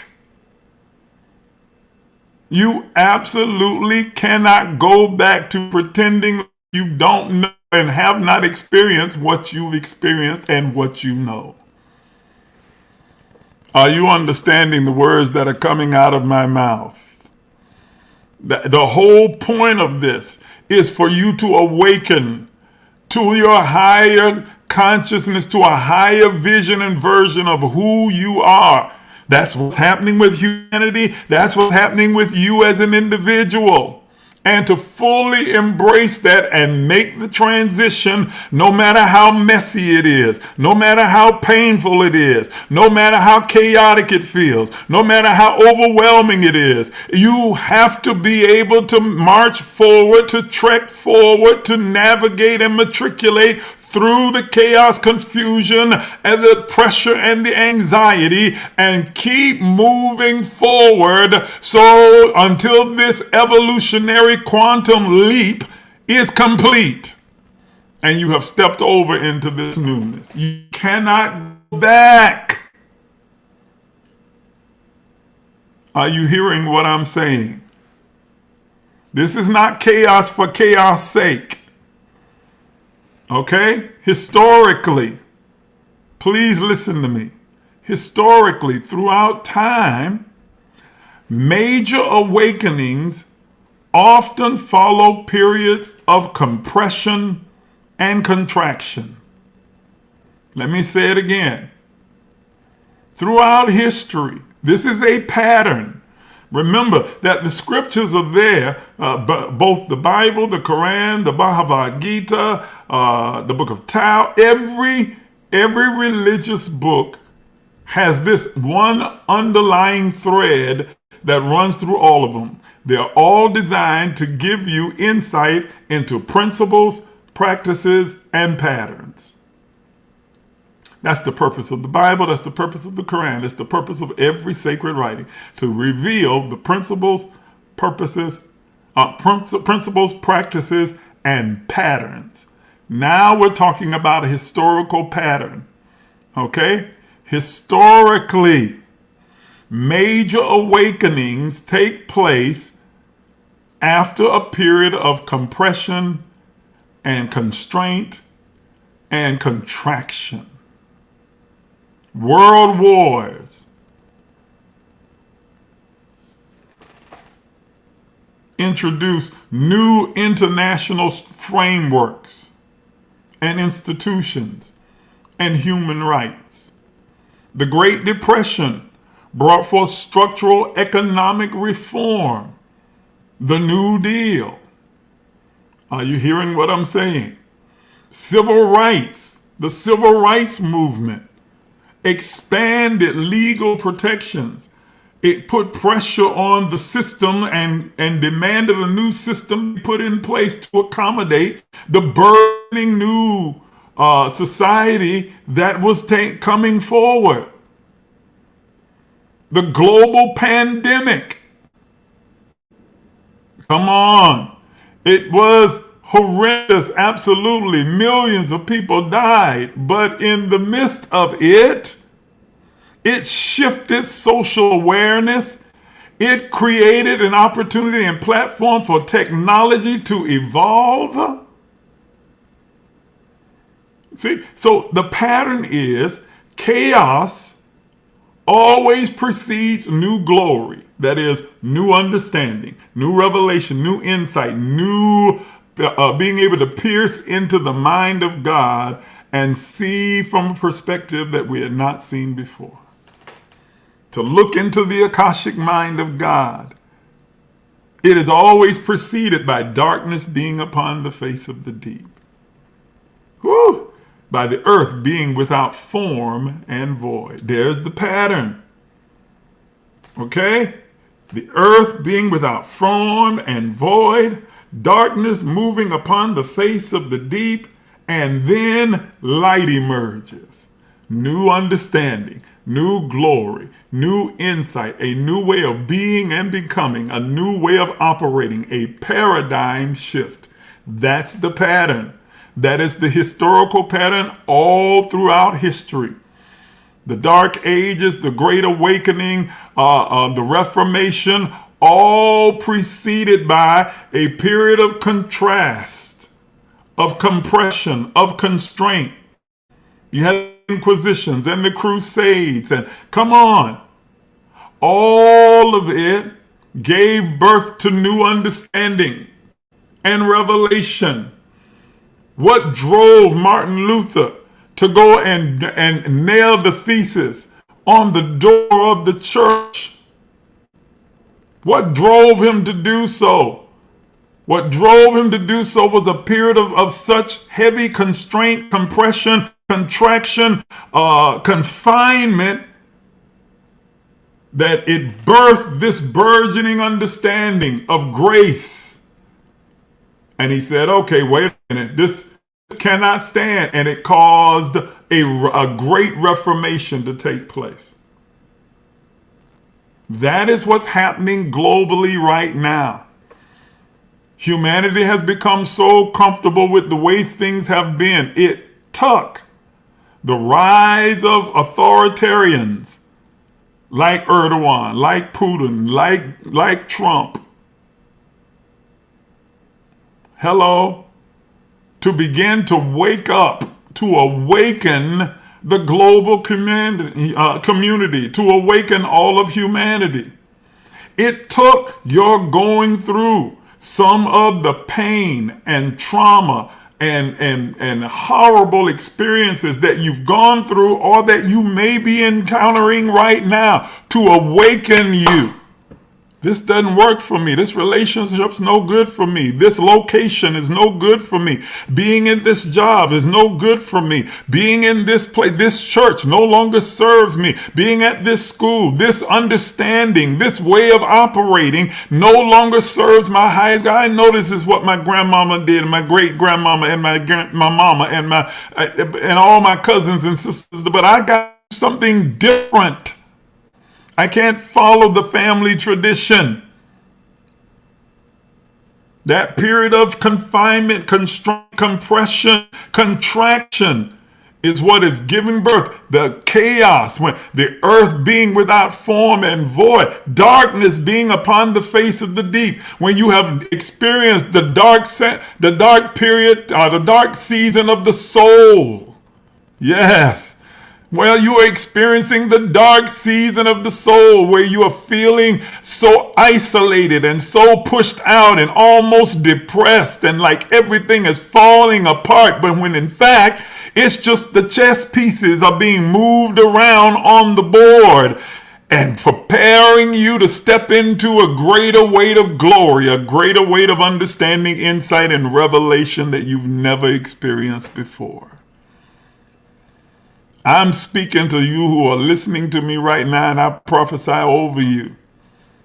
I'm not prophesying that the trouble is going to pass over immediately and that things are about to be hunky and wonderful. I am telling you, that the suffering of this present time is not worthy to be compared to the glory that is going to be revealed within you.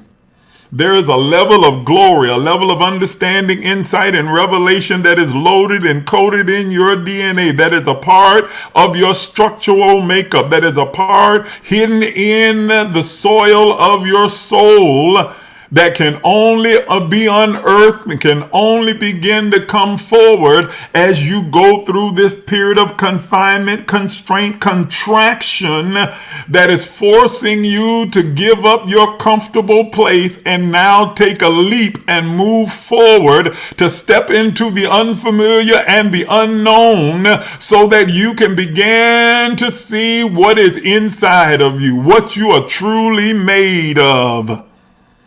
Placing a demand on what's been loaded and coded in your DNA, but you've been consciously unaware of. Are you hearing what I'm saying? I'm not trying to glorify pain. I'm not trying to glorify trauma. I'm trying to get you to understand the all things. Yes, sir. I'm trying to get you to understand the all things. This is the all things working together. Not everything is good, but it works together, interconnected, synergistically. It is intertwined and interconnected with every other part of your being, so that it can produce an ultimate good. It's not glorifying the pain, it's understanding the purpose behind the pain. It is not glorifying the trauma, it is understanding the purpose, the reason that it came along to cause a grand awakening within your soul that changes the trajectory of your entire life. And so the scripture says, David is purported to have said, it was good for me when I was afflicted. Not that the affliction was good, not that it felt good, not that it was a great experience, but that it was a catalyst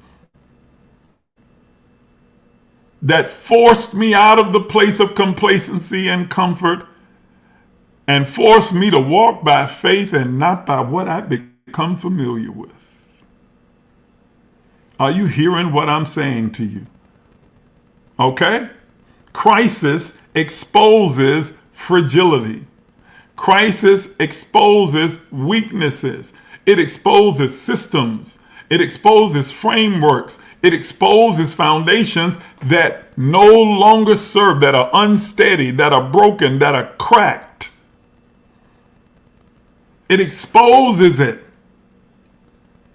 You have to pressure test it for you to know that, no, this isn't strong enough to support this new me.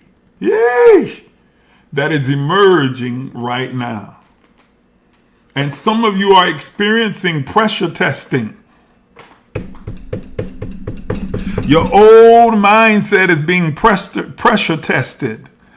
Are you hearing what I'm saying? Your old way of functioning, your old beliefs are being pressure tested. You're being pushed into a place where you are forced to begin to question what you've believed. And the old excuses that your friends and family and culture and environment and church and religion have tried to give you before are no longer working for you. Your level of understanding and logic has risen to a place where that's no longer going to cut it anymore. You're not going to stand for them folks to be saying, well, there's just some things you ain't going to never understand, baby. God works in mysterious ways.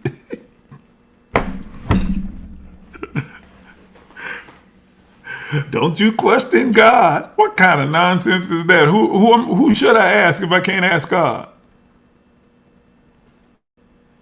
That's dumb. God knows everything, but don't ask him nothing. Huh? Nonsense. You're being pressure tested right now. Are you hearing what I'm saying? Forced to take the next step forward, to consider the infinite possibilities that are in front of you. What if what Reverend Cutthroat's been telling me all these years isn't sound, isn't true?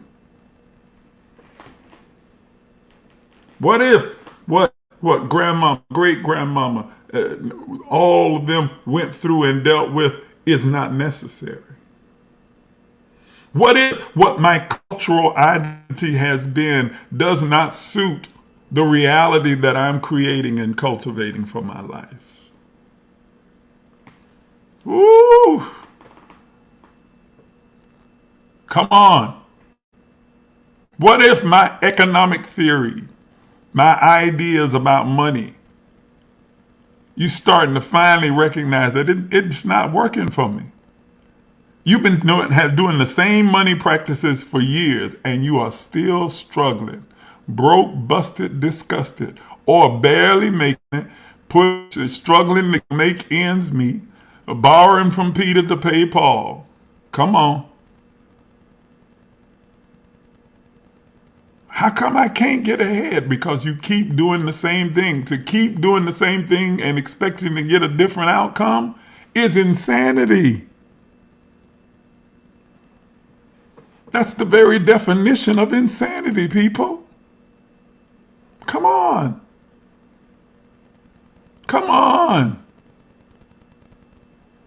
So if that hasn't been working for you emotionally, financially, spiritually, physically, you keep doing the same. So how many resolutions are you going to make? How many times you going to join the gym?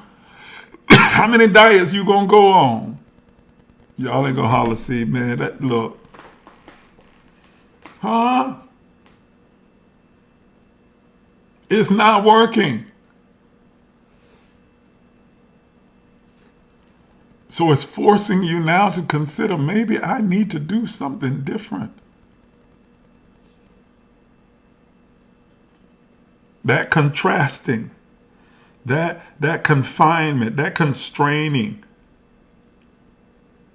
is exposing the leaks, the fragmented, broken, weak parts of what has been, and forcing you to consider the infinite possibilities that are in front of you, forgetting those things which are behind, and reaching for that which is before. I press toward the mark, and the mark is a high calling, and the high calling is in the Christ, in the anointing, in the spirit realm, in the kingdom of God. That's not above me, that's in me. The kingdom of God is in you. There is a higher height and a deeper depth. That higher height is a higher consciousness and a deeper depth of exploration into the depths of your soul, to uncover, unearth the pearl of great price that's hidden in the soil of your soul. You are what you've been looking for. Great day. I'm telling you right now, it's in you. And circumstances around you have been designed as such. Feel as chaotic as they may feel, as crazy as they may feel, as overwhelming as they may feel, it may feel. They are designed to awaken you to the greater weight of glory that's inside of you. Are you hearing me? So the suffering of this present time, not worthy to be compared with the glory that's in you waiting to be revealed. When systems shake, people respond usually in 3 ways. Here they are. I'm going to give them to you. Regression, stabilization, and then evolution. I'm going to repeat it again. When systems begin to shake, they begin to bow and bend and bow under the pressure. People, humanity, individuals tend to respond in these 3 ways, in this order: regression, stabilization, and then evolution. Somebody who's scribing for me, don't mind being a scribe, write that in the comments for me. 3 human responses to pressure or constraint, confinement, or the shaking. And remember, the text says that everything that can be shaken will be shaken. And there is a shaking that is taking place right now. And the human response is regression, stabilization, and then evolution. This is a pattern. This is a pattern. Regression, the first response is to retreat rather. Retreat in fear to what's familiar. To cling on to what's comfortable. To cling on to what's known, what's familiar, what feels like home, where you've been. To run in fear, to cower. To turn to tribalism. Or to look for a strong man. Are you hearing me? A strong man. You know, somebody to lead you and tell you what to do next. That's what happened here in the United States. People began to feel the pressure, the shaking, the destabilization. And so they went from Barack Obama to an insane person. A strong man with a populist message who said, I can make everything good. Regression. And so they retreated and returned to what is familiar, what's comfortable, what has always been the comfort place for the United States. Racism. Oh, Lord of mercy. I know I'm making some folk mad at me now, but it's the truth. This country was founded in and built on racism. Systemic racism is the foundation of the United States. I don't care what Tim Scott and none of the rest of these, I almost called him a furry animal just then, say America is not a racist country. Yes, it is. Always has been. And so the regression says, I'm going to run back to what's familiar. Make America great again. What is the again? When is the again that they're talking about? When is the again they're talking about? Come on, you know when it is. They're thinking about the 30s, 40s, 50s, you know, the time of Jim Crow, segregation, the time of white dominance. Don't nobody want to holler back at me. Return to what's familiar, what's comfortable. Regression.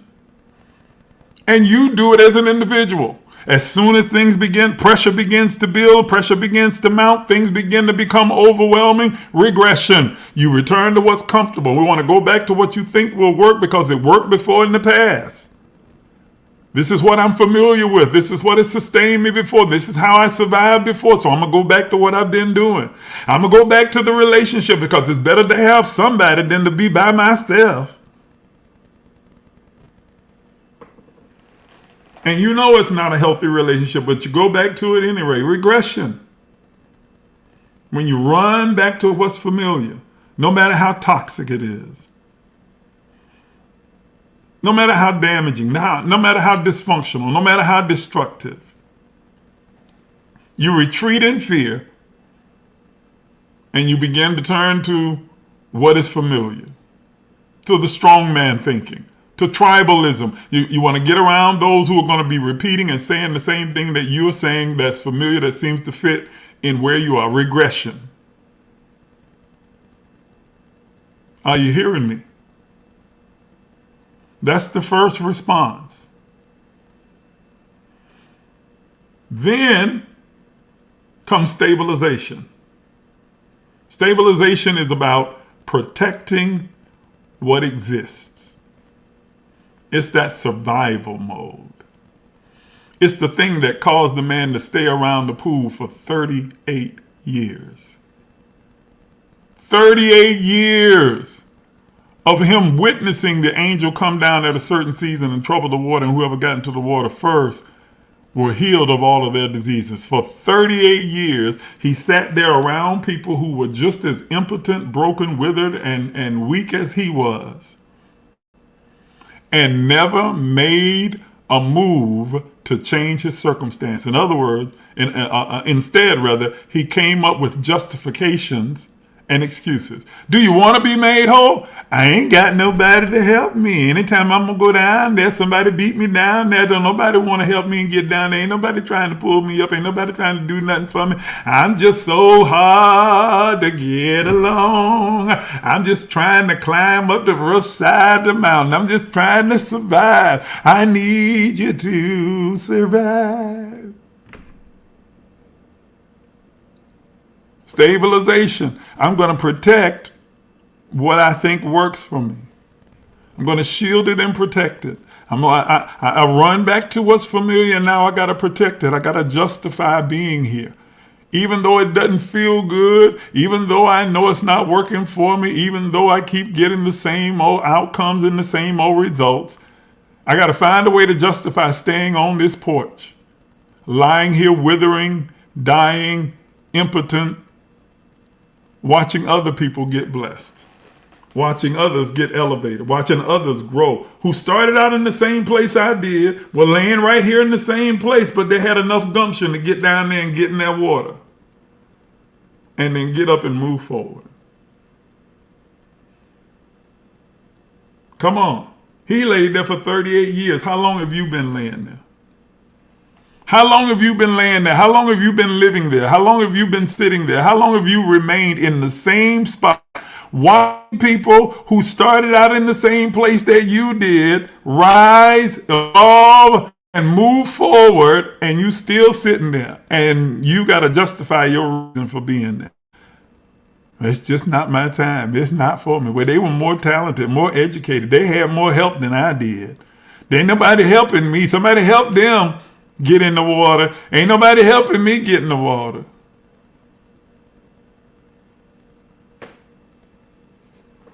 Come on. Stabilization. Regression, stabilization. You start to protect and justify your reason for being right there. Here you are in 2026, third month, in the same place, the same situation, the same circumstance, the same relationship, the same old behavior, the same old everything that you know is not working for you, not producing the kind of life that you desire. And you have to somehow justify staying there. That's the only way you can stabilize it. You have to find a way to justify it, to protect it. And so it's the devil. It's witchcraft. Somebody working roots on me. It's my mama's fault, it's my daddy's fault. It's abandonment. It's rejection. Are you hearing what I'm saying? And I'm not saying that none of these things are not legitimate events that take place, but none of them are justifications for remaining in the same spot. You're going to keep sitting there justifying it, using it as a crutch and an excuse? Or are you going to get up? You're going to remain in survival mode? Is survival enough? Or do you want to thrive? At some point, you have to say, you know what? Survival is not enough. Survival will no longer satisfy me. I am not trying to survive. I am not trying to make it through the night. I am not trying to make it through the week. I want to live life abundantly. I want to experience the abundant life. Hello? That's what's happening collectively right now. Here in the United States and around the world. These people know that they're under dictatorial, authoritarian regimes. But after regression comes stabilization. You come to a place where you just think, I just want to survive. And you learn how to cope with where you are and begin to justify things being as bad as they are. Well, it's just the way it is. That's just life. Well, it ain't going to change. Ain't no need of you getting out there marching and voting. These white folk going to do what they want to do anyway. Come on. It don't matter. And things ain't going to never change. That's just the way it is.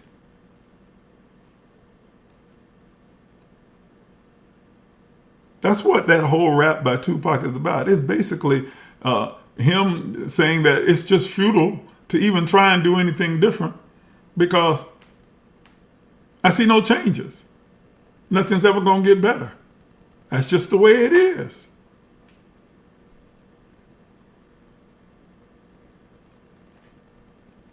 That, are you hearing me, is stabilization, justification, survival mode. So there's regression, stabilization, but then there comes evolution. It's when, watch this.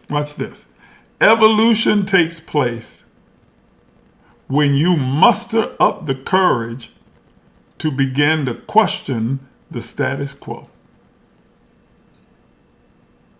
Here's my motto. Everybody that knows me knows I live by this one. I say it all the time. Ask questions, get answers, and then question the answers. That is the key to consistent growth and evolution. Evolution takes place when you muster up the courage to begin to question the status quo. You question the assumptions and begin to expand your perception and perspective.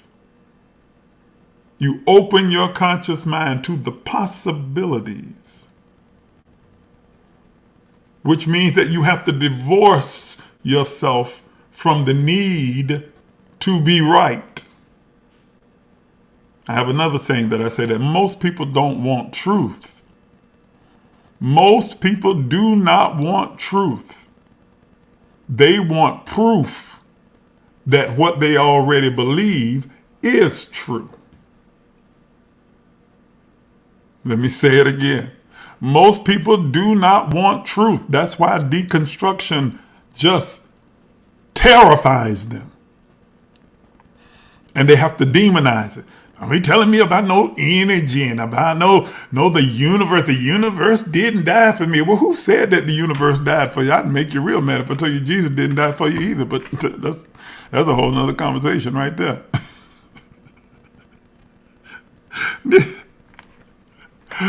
I'd really piss you off. But the universe didn't die for me. Neither did Jesus. But that's, again, like I said, that's a whole nother conversation. Okay?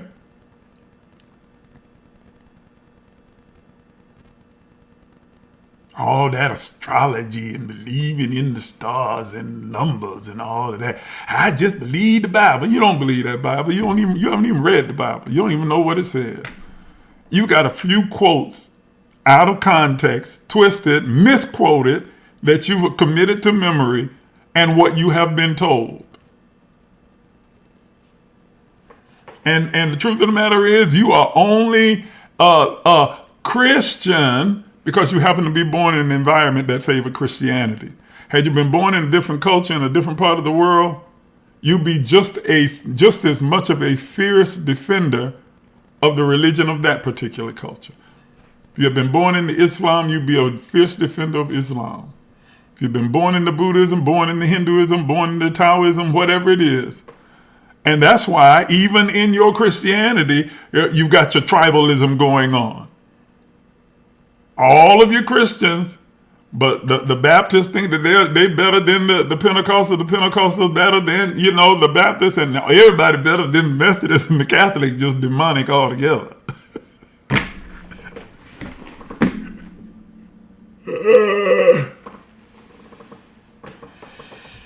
And then, you can't just be Pentecostal. You got to be a certain type of Pentecostal. You can't just be Church of God in Christ Pentecostal. You got to be apostolic Pentecostal. Jesus only.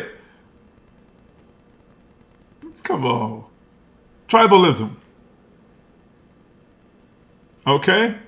But evolution takes place when you muster up the courage to finally divorce yourself from what you have accepted as true for all of your life and consider the possibilities and do something that most people, religious people, do not do because religion discourages it. And that is think. Thinking is the enemy of religion.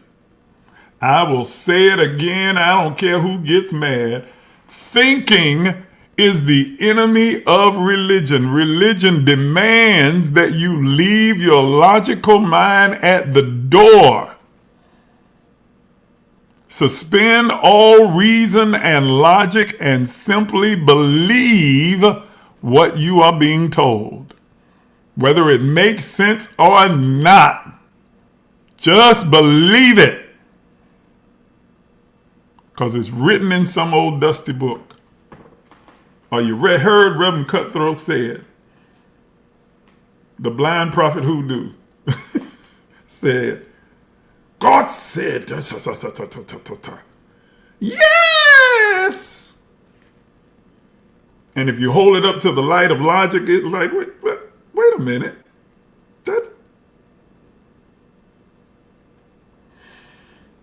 No, that's just the devil trying to play with your mind, trying to make it, trying to shake your faith, honey. Now, faith does not mean that you suspend logic, that you turn off your brain and you can no longer function intelligently.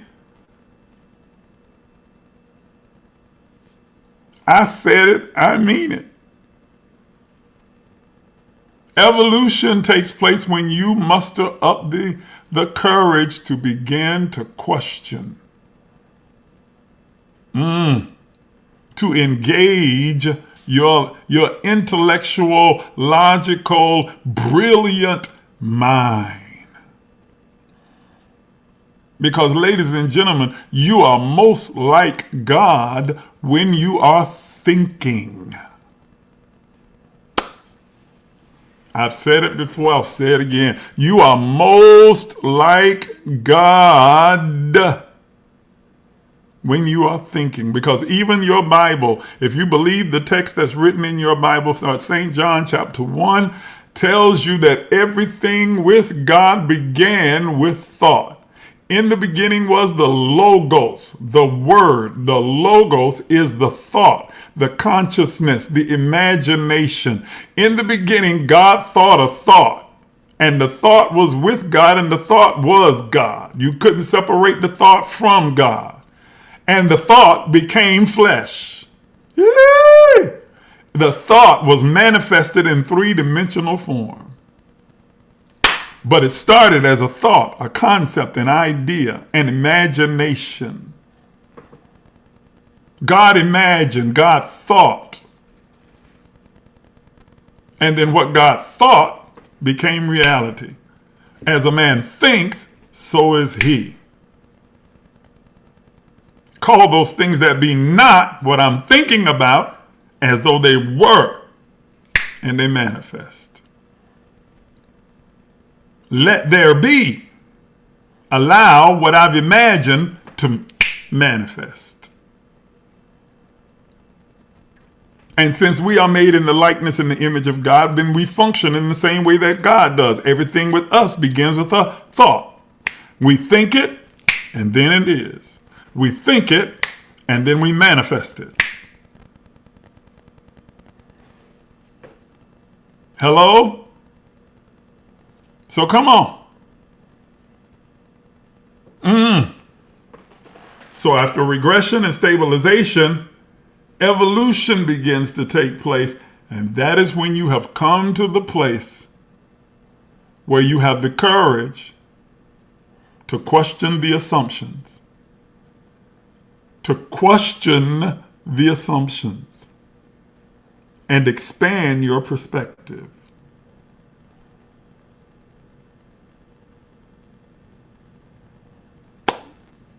Are you hearing what I'm saying? Collectively, compression produces polarization at first, but then awakening is what comes afterwards. I'll say it again. Collectively, when we talk about humanity as a whole, it applies to us individually as well. But collectively, compression creates polarization at first, tribalism at first, division at first, that leads to an awakening. Because there's nothing like polarization to begin to make you aware how interdependent we all are. Tribalism will ultimately lead you to find out just how intertwined and interdependent, how much our oneness with humanity is absolutely necessary. And then the light comes on. Then awakening starts to take place. You start recognizing the shared humanity. Are you understanding? Yes? Man, I've been on here for 2 hours. Why y'all didn't tell me I've been on here for so long? And I'm still on here talking. Y'all know I ain't mean to be on here this long. I'm sorry. I got caught up in the conversation.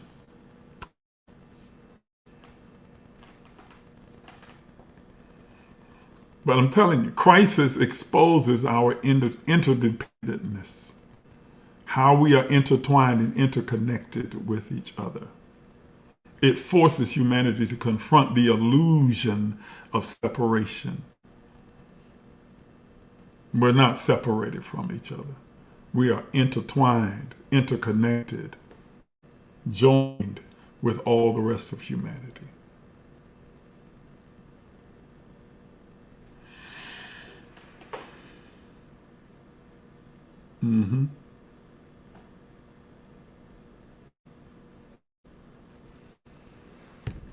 I didn't even get to everything. I got a lot more I want to say.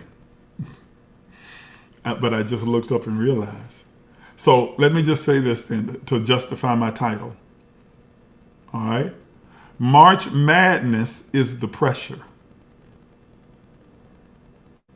And the pressure is going to mount during the course of this month. Things are going to get worse. This war is not going to be for a week. It's going to last longer than that. And I hate to tell you, ladies and gentlemen, but there's going to be some attack on American soil as well.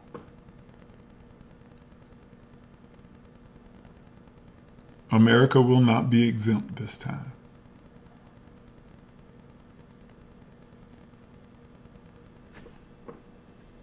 I'm telling you what I know. It's coming to our shores.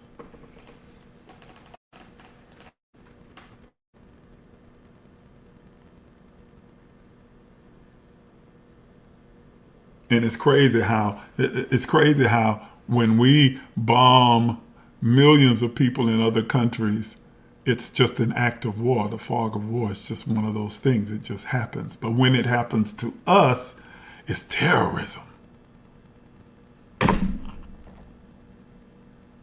You don't feel like those people feel terrorized? Those men, women, and children, those little girls that were blown up in their school by the bomb that we dropped, you don't think that they felt terrorized? That they were terrified? Surely you didn't think that those girls in that little girls' school over there in Iran were building nuclear weapons. But you blew the school up. You don't think they felt terrorized?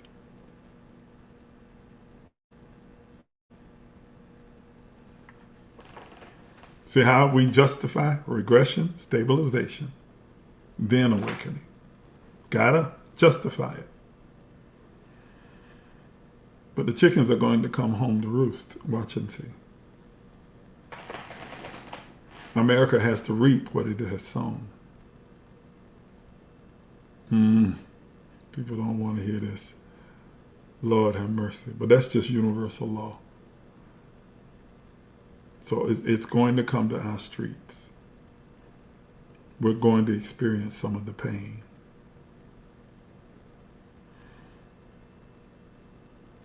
Okay, I didn't even mean to go down that road. All right? But that's going to be the madness. March Madness. The increase of the pressure, the pain, the chaos, the confusion, the exposure, the illegitimacy, the illegality, the corruption is going to intensify and flourish during the course of this month. while simultaneously, here's the magic,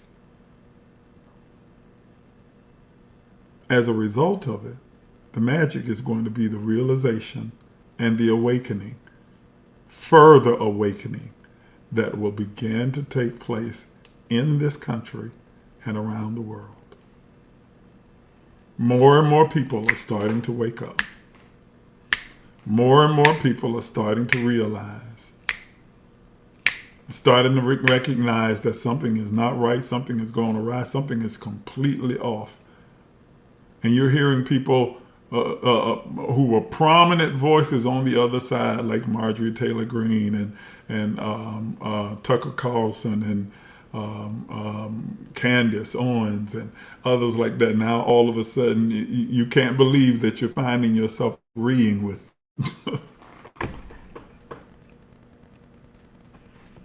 Now that don't mean I excuse what they did, because I don't. But there is that kind of an awakening. That's the magic. You're going to see more and more of them begin to rise up. People that you never thought would. And it's going to happen for you individually. Out of your madness, out of the confusion, out of the chaos, is going to come an awakening, a realization, an awareness, a consciousness that's going to flood your mind like somebody turned on a light.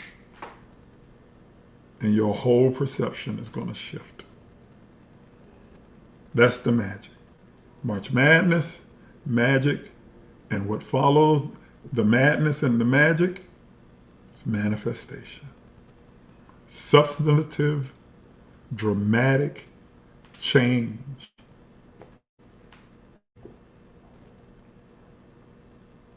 Dramatic change in your life. Those of you listening to me right now, mark it on your calendar, March the 1st, 2026. Isaac Miles told me that before the end of this month, my life will have changed dramatically because my view and perception and perspective is going to change dramatically. The madness and the magic are what's going to cause the change, the manifestation. We are right now in the season of the heave offering.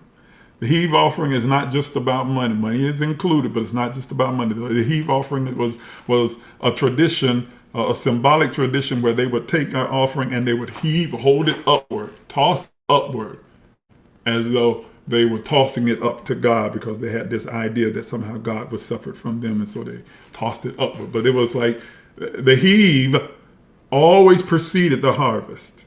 Before you would go into the field and gather the harvest, you would always bring the first fruit and the teruma, and you would heave it. That's what the heave offering was, the teruma, upward. And we're in the season of the heave, where you got to lift up.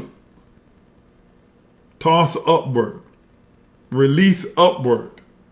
Not just where finances are concerned, where your time, your treasure, and your talent is concerned. Upward. Come up hither. Come up out of where you have been. Upward. Toss it upward. Because the harvest begins in July. From July through December, the first part of January, will be a period of dramatic harvest. But you cannot reap where you have not sown. Hey! You cannot be compensated for what you have not done. So the work now is to heave. Where your business is concerned, where your vision is concerned, where your education is concerned, where your life, your physical health is concerned, where your life, relationships, and marriage is concerned, where your money is concerned. To heave, to offer up the teruma, to release it upward, to release it as seed,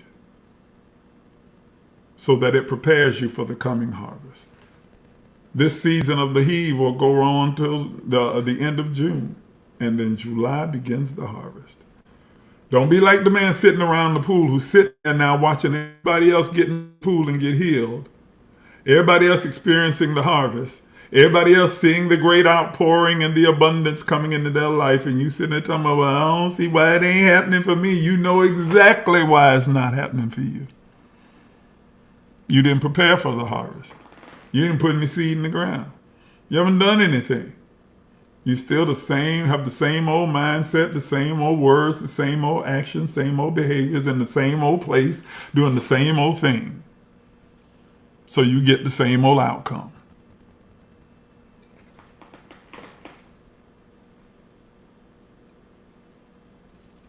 That's a fact. All right. I'm way over time. It's like 2.5 hours. And I got so much more that I want to say. Y'all have any questions before I get off? I'm getting ready to get off because I know I've been on here for 2.5 hours. And I am grateful that you stayed on for as long as you did. Y'all are, man, y'all ballers. I appreciate you. Y'all soldiers. Y'all some hungry people. I appreciate your stand and sticking it out. Any questions? I'm watching the comments right now. If there are any questions, any insights, any input.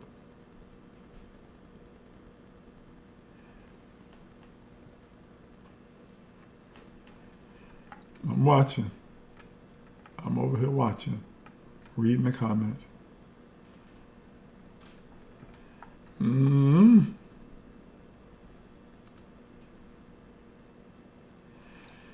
Any questions at all? I promise you things are going to get better.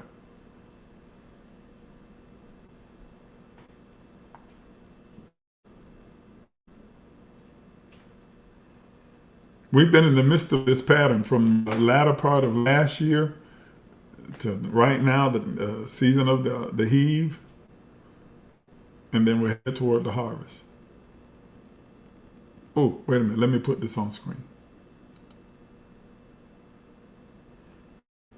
We had the period of the hustle, which was from October to December. Now we're in the period of the heave, the season of the heave from January to June. And then will come the season of the harvest. The hustle, the heave, now we're going to the harvest. It'll be from July through December, actually through the first part of January.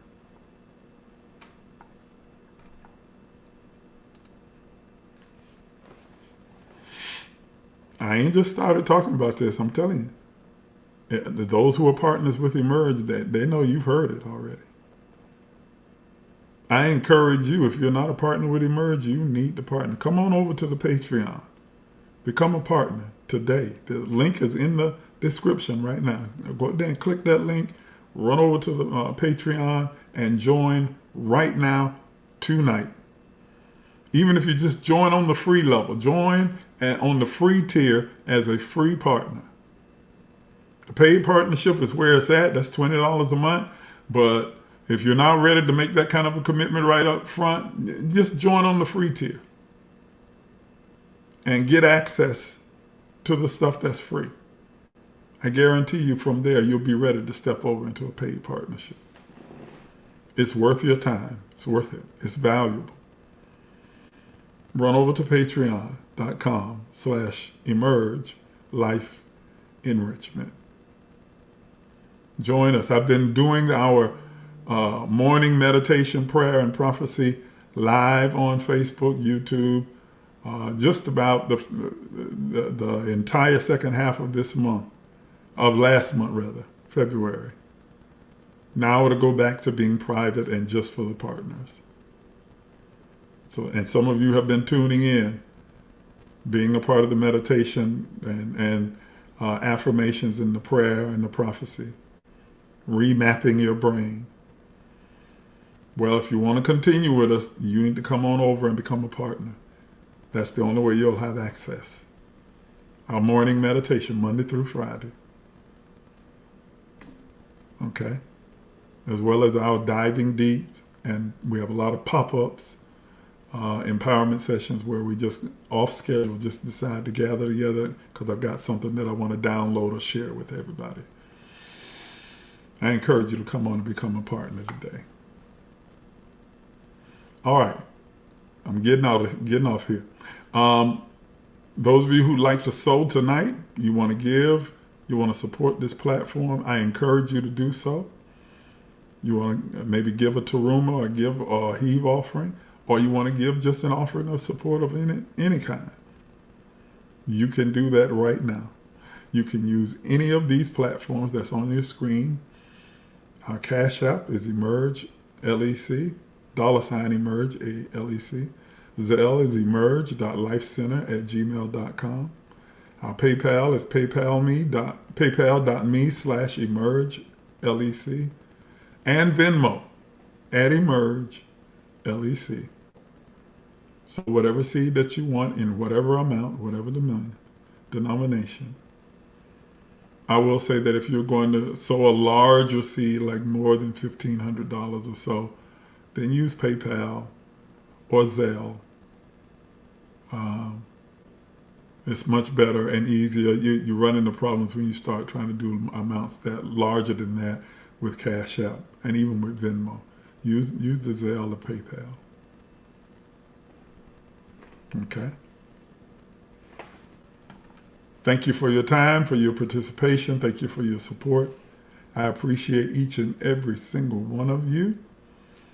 And I look forward to seeing you. Partners, I'll see you in the morning for our morning prayer, our morning meditation, prayer and prophecy. 6 a.m. in the partner portal. All right? God bless you. Have a wonderful, wonderful, wonderful... Uh-oh, wait a minute. Some comments popped up. Let's see. Oh. When a person asks, Sharon said, when a person asks, why did Jesus die? What do you say? I say the truth. I say what Jesus said. Jesus said, I didn't come to destroy the law of the prophets.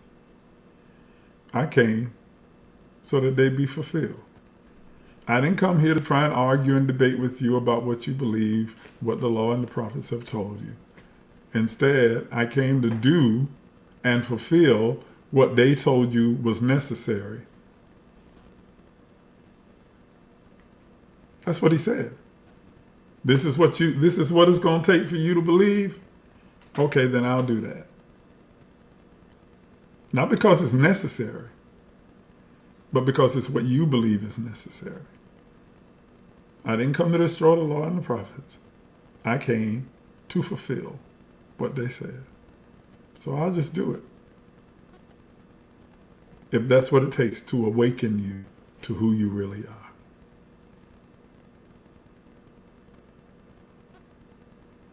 Because remember, before the crucifixion, according to the chronology of what's written in the book, he was already calling them sons and friends and declaring they were one and saying they were anointed and had breathed on them, and they were going out casting out devils and doing all of these things before the crucifixion. Hadn't died for nobody. Y'all ever read your Bible? Sent them out. 2 by 2 they went out. And they came back bragging about, man, even demons are subject to us. Man, everything that we do, the power. But he hadn't died yet. Their Pentecost hadn't taken place.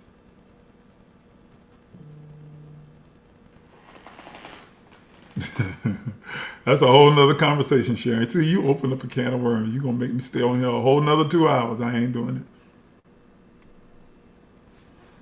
I ain't doing it. Okay. Yes, partnership has its privilege. I like that. That's my saying. Partnership has its privileges. You definitely should become a partner today.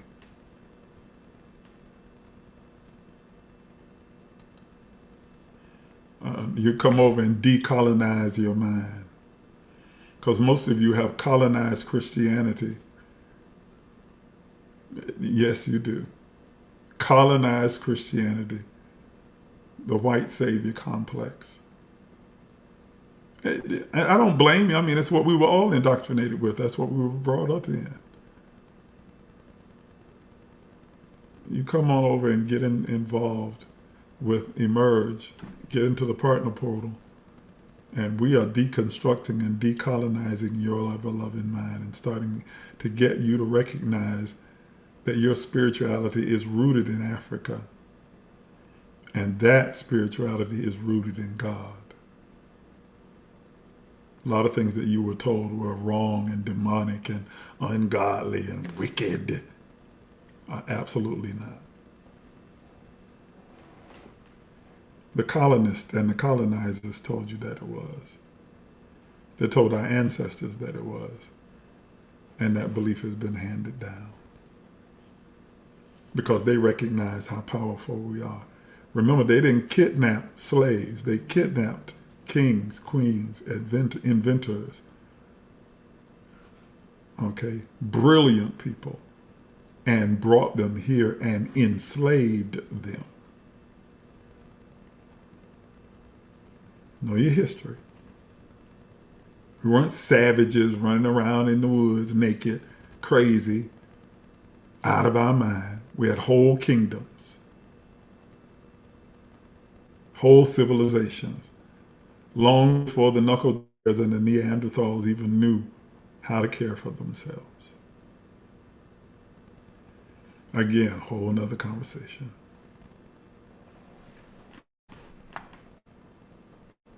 No, you did not, Sharon. You're right. Ooh. You trying to get me to go down that road. No, I'm getting ready to get off here. It's been 2.5 hours. I'm done. All right. Y'all have a wonderful night. I love each and every one of you. God bless, and I'll see you soon.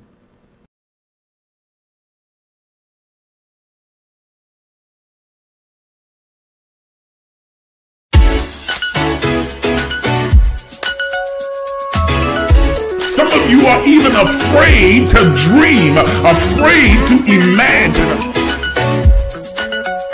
But I'm here to tell you that you are an infinite, limitless, boundless being. Are you willing to do what is necessary to have what you desire? You've been listening to Apostle Isaac Miles, the disruptive innovator, a mentor, an author, a motivational speaker, an entrepreneur, and the founder and spiritual director at emergelec Life Enrichment Center. Please take a minute to subscribe, like, and share this page. If you'd like to become a partner, you can do so by emailing us at emerge.lifecenter@gmail.com. Again, that's emerge.lifecenter@gmail.com. Once again, thank you for watching.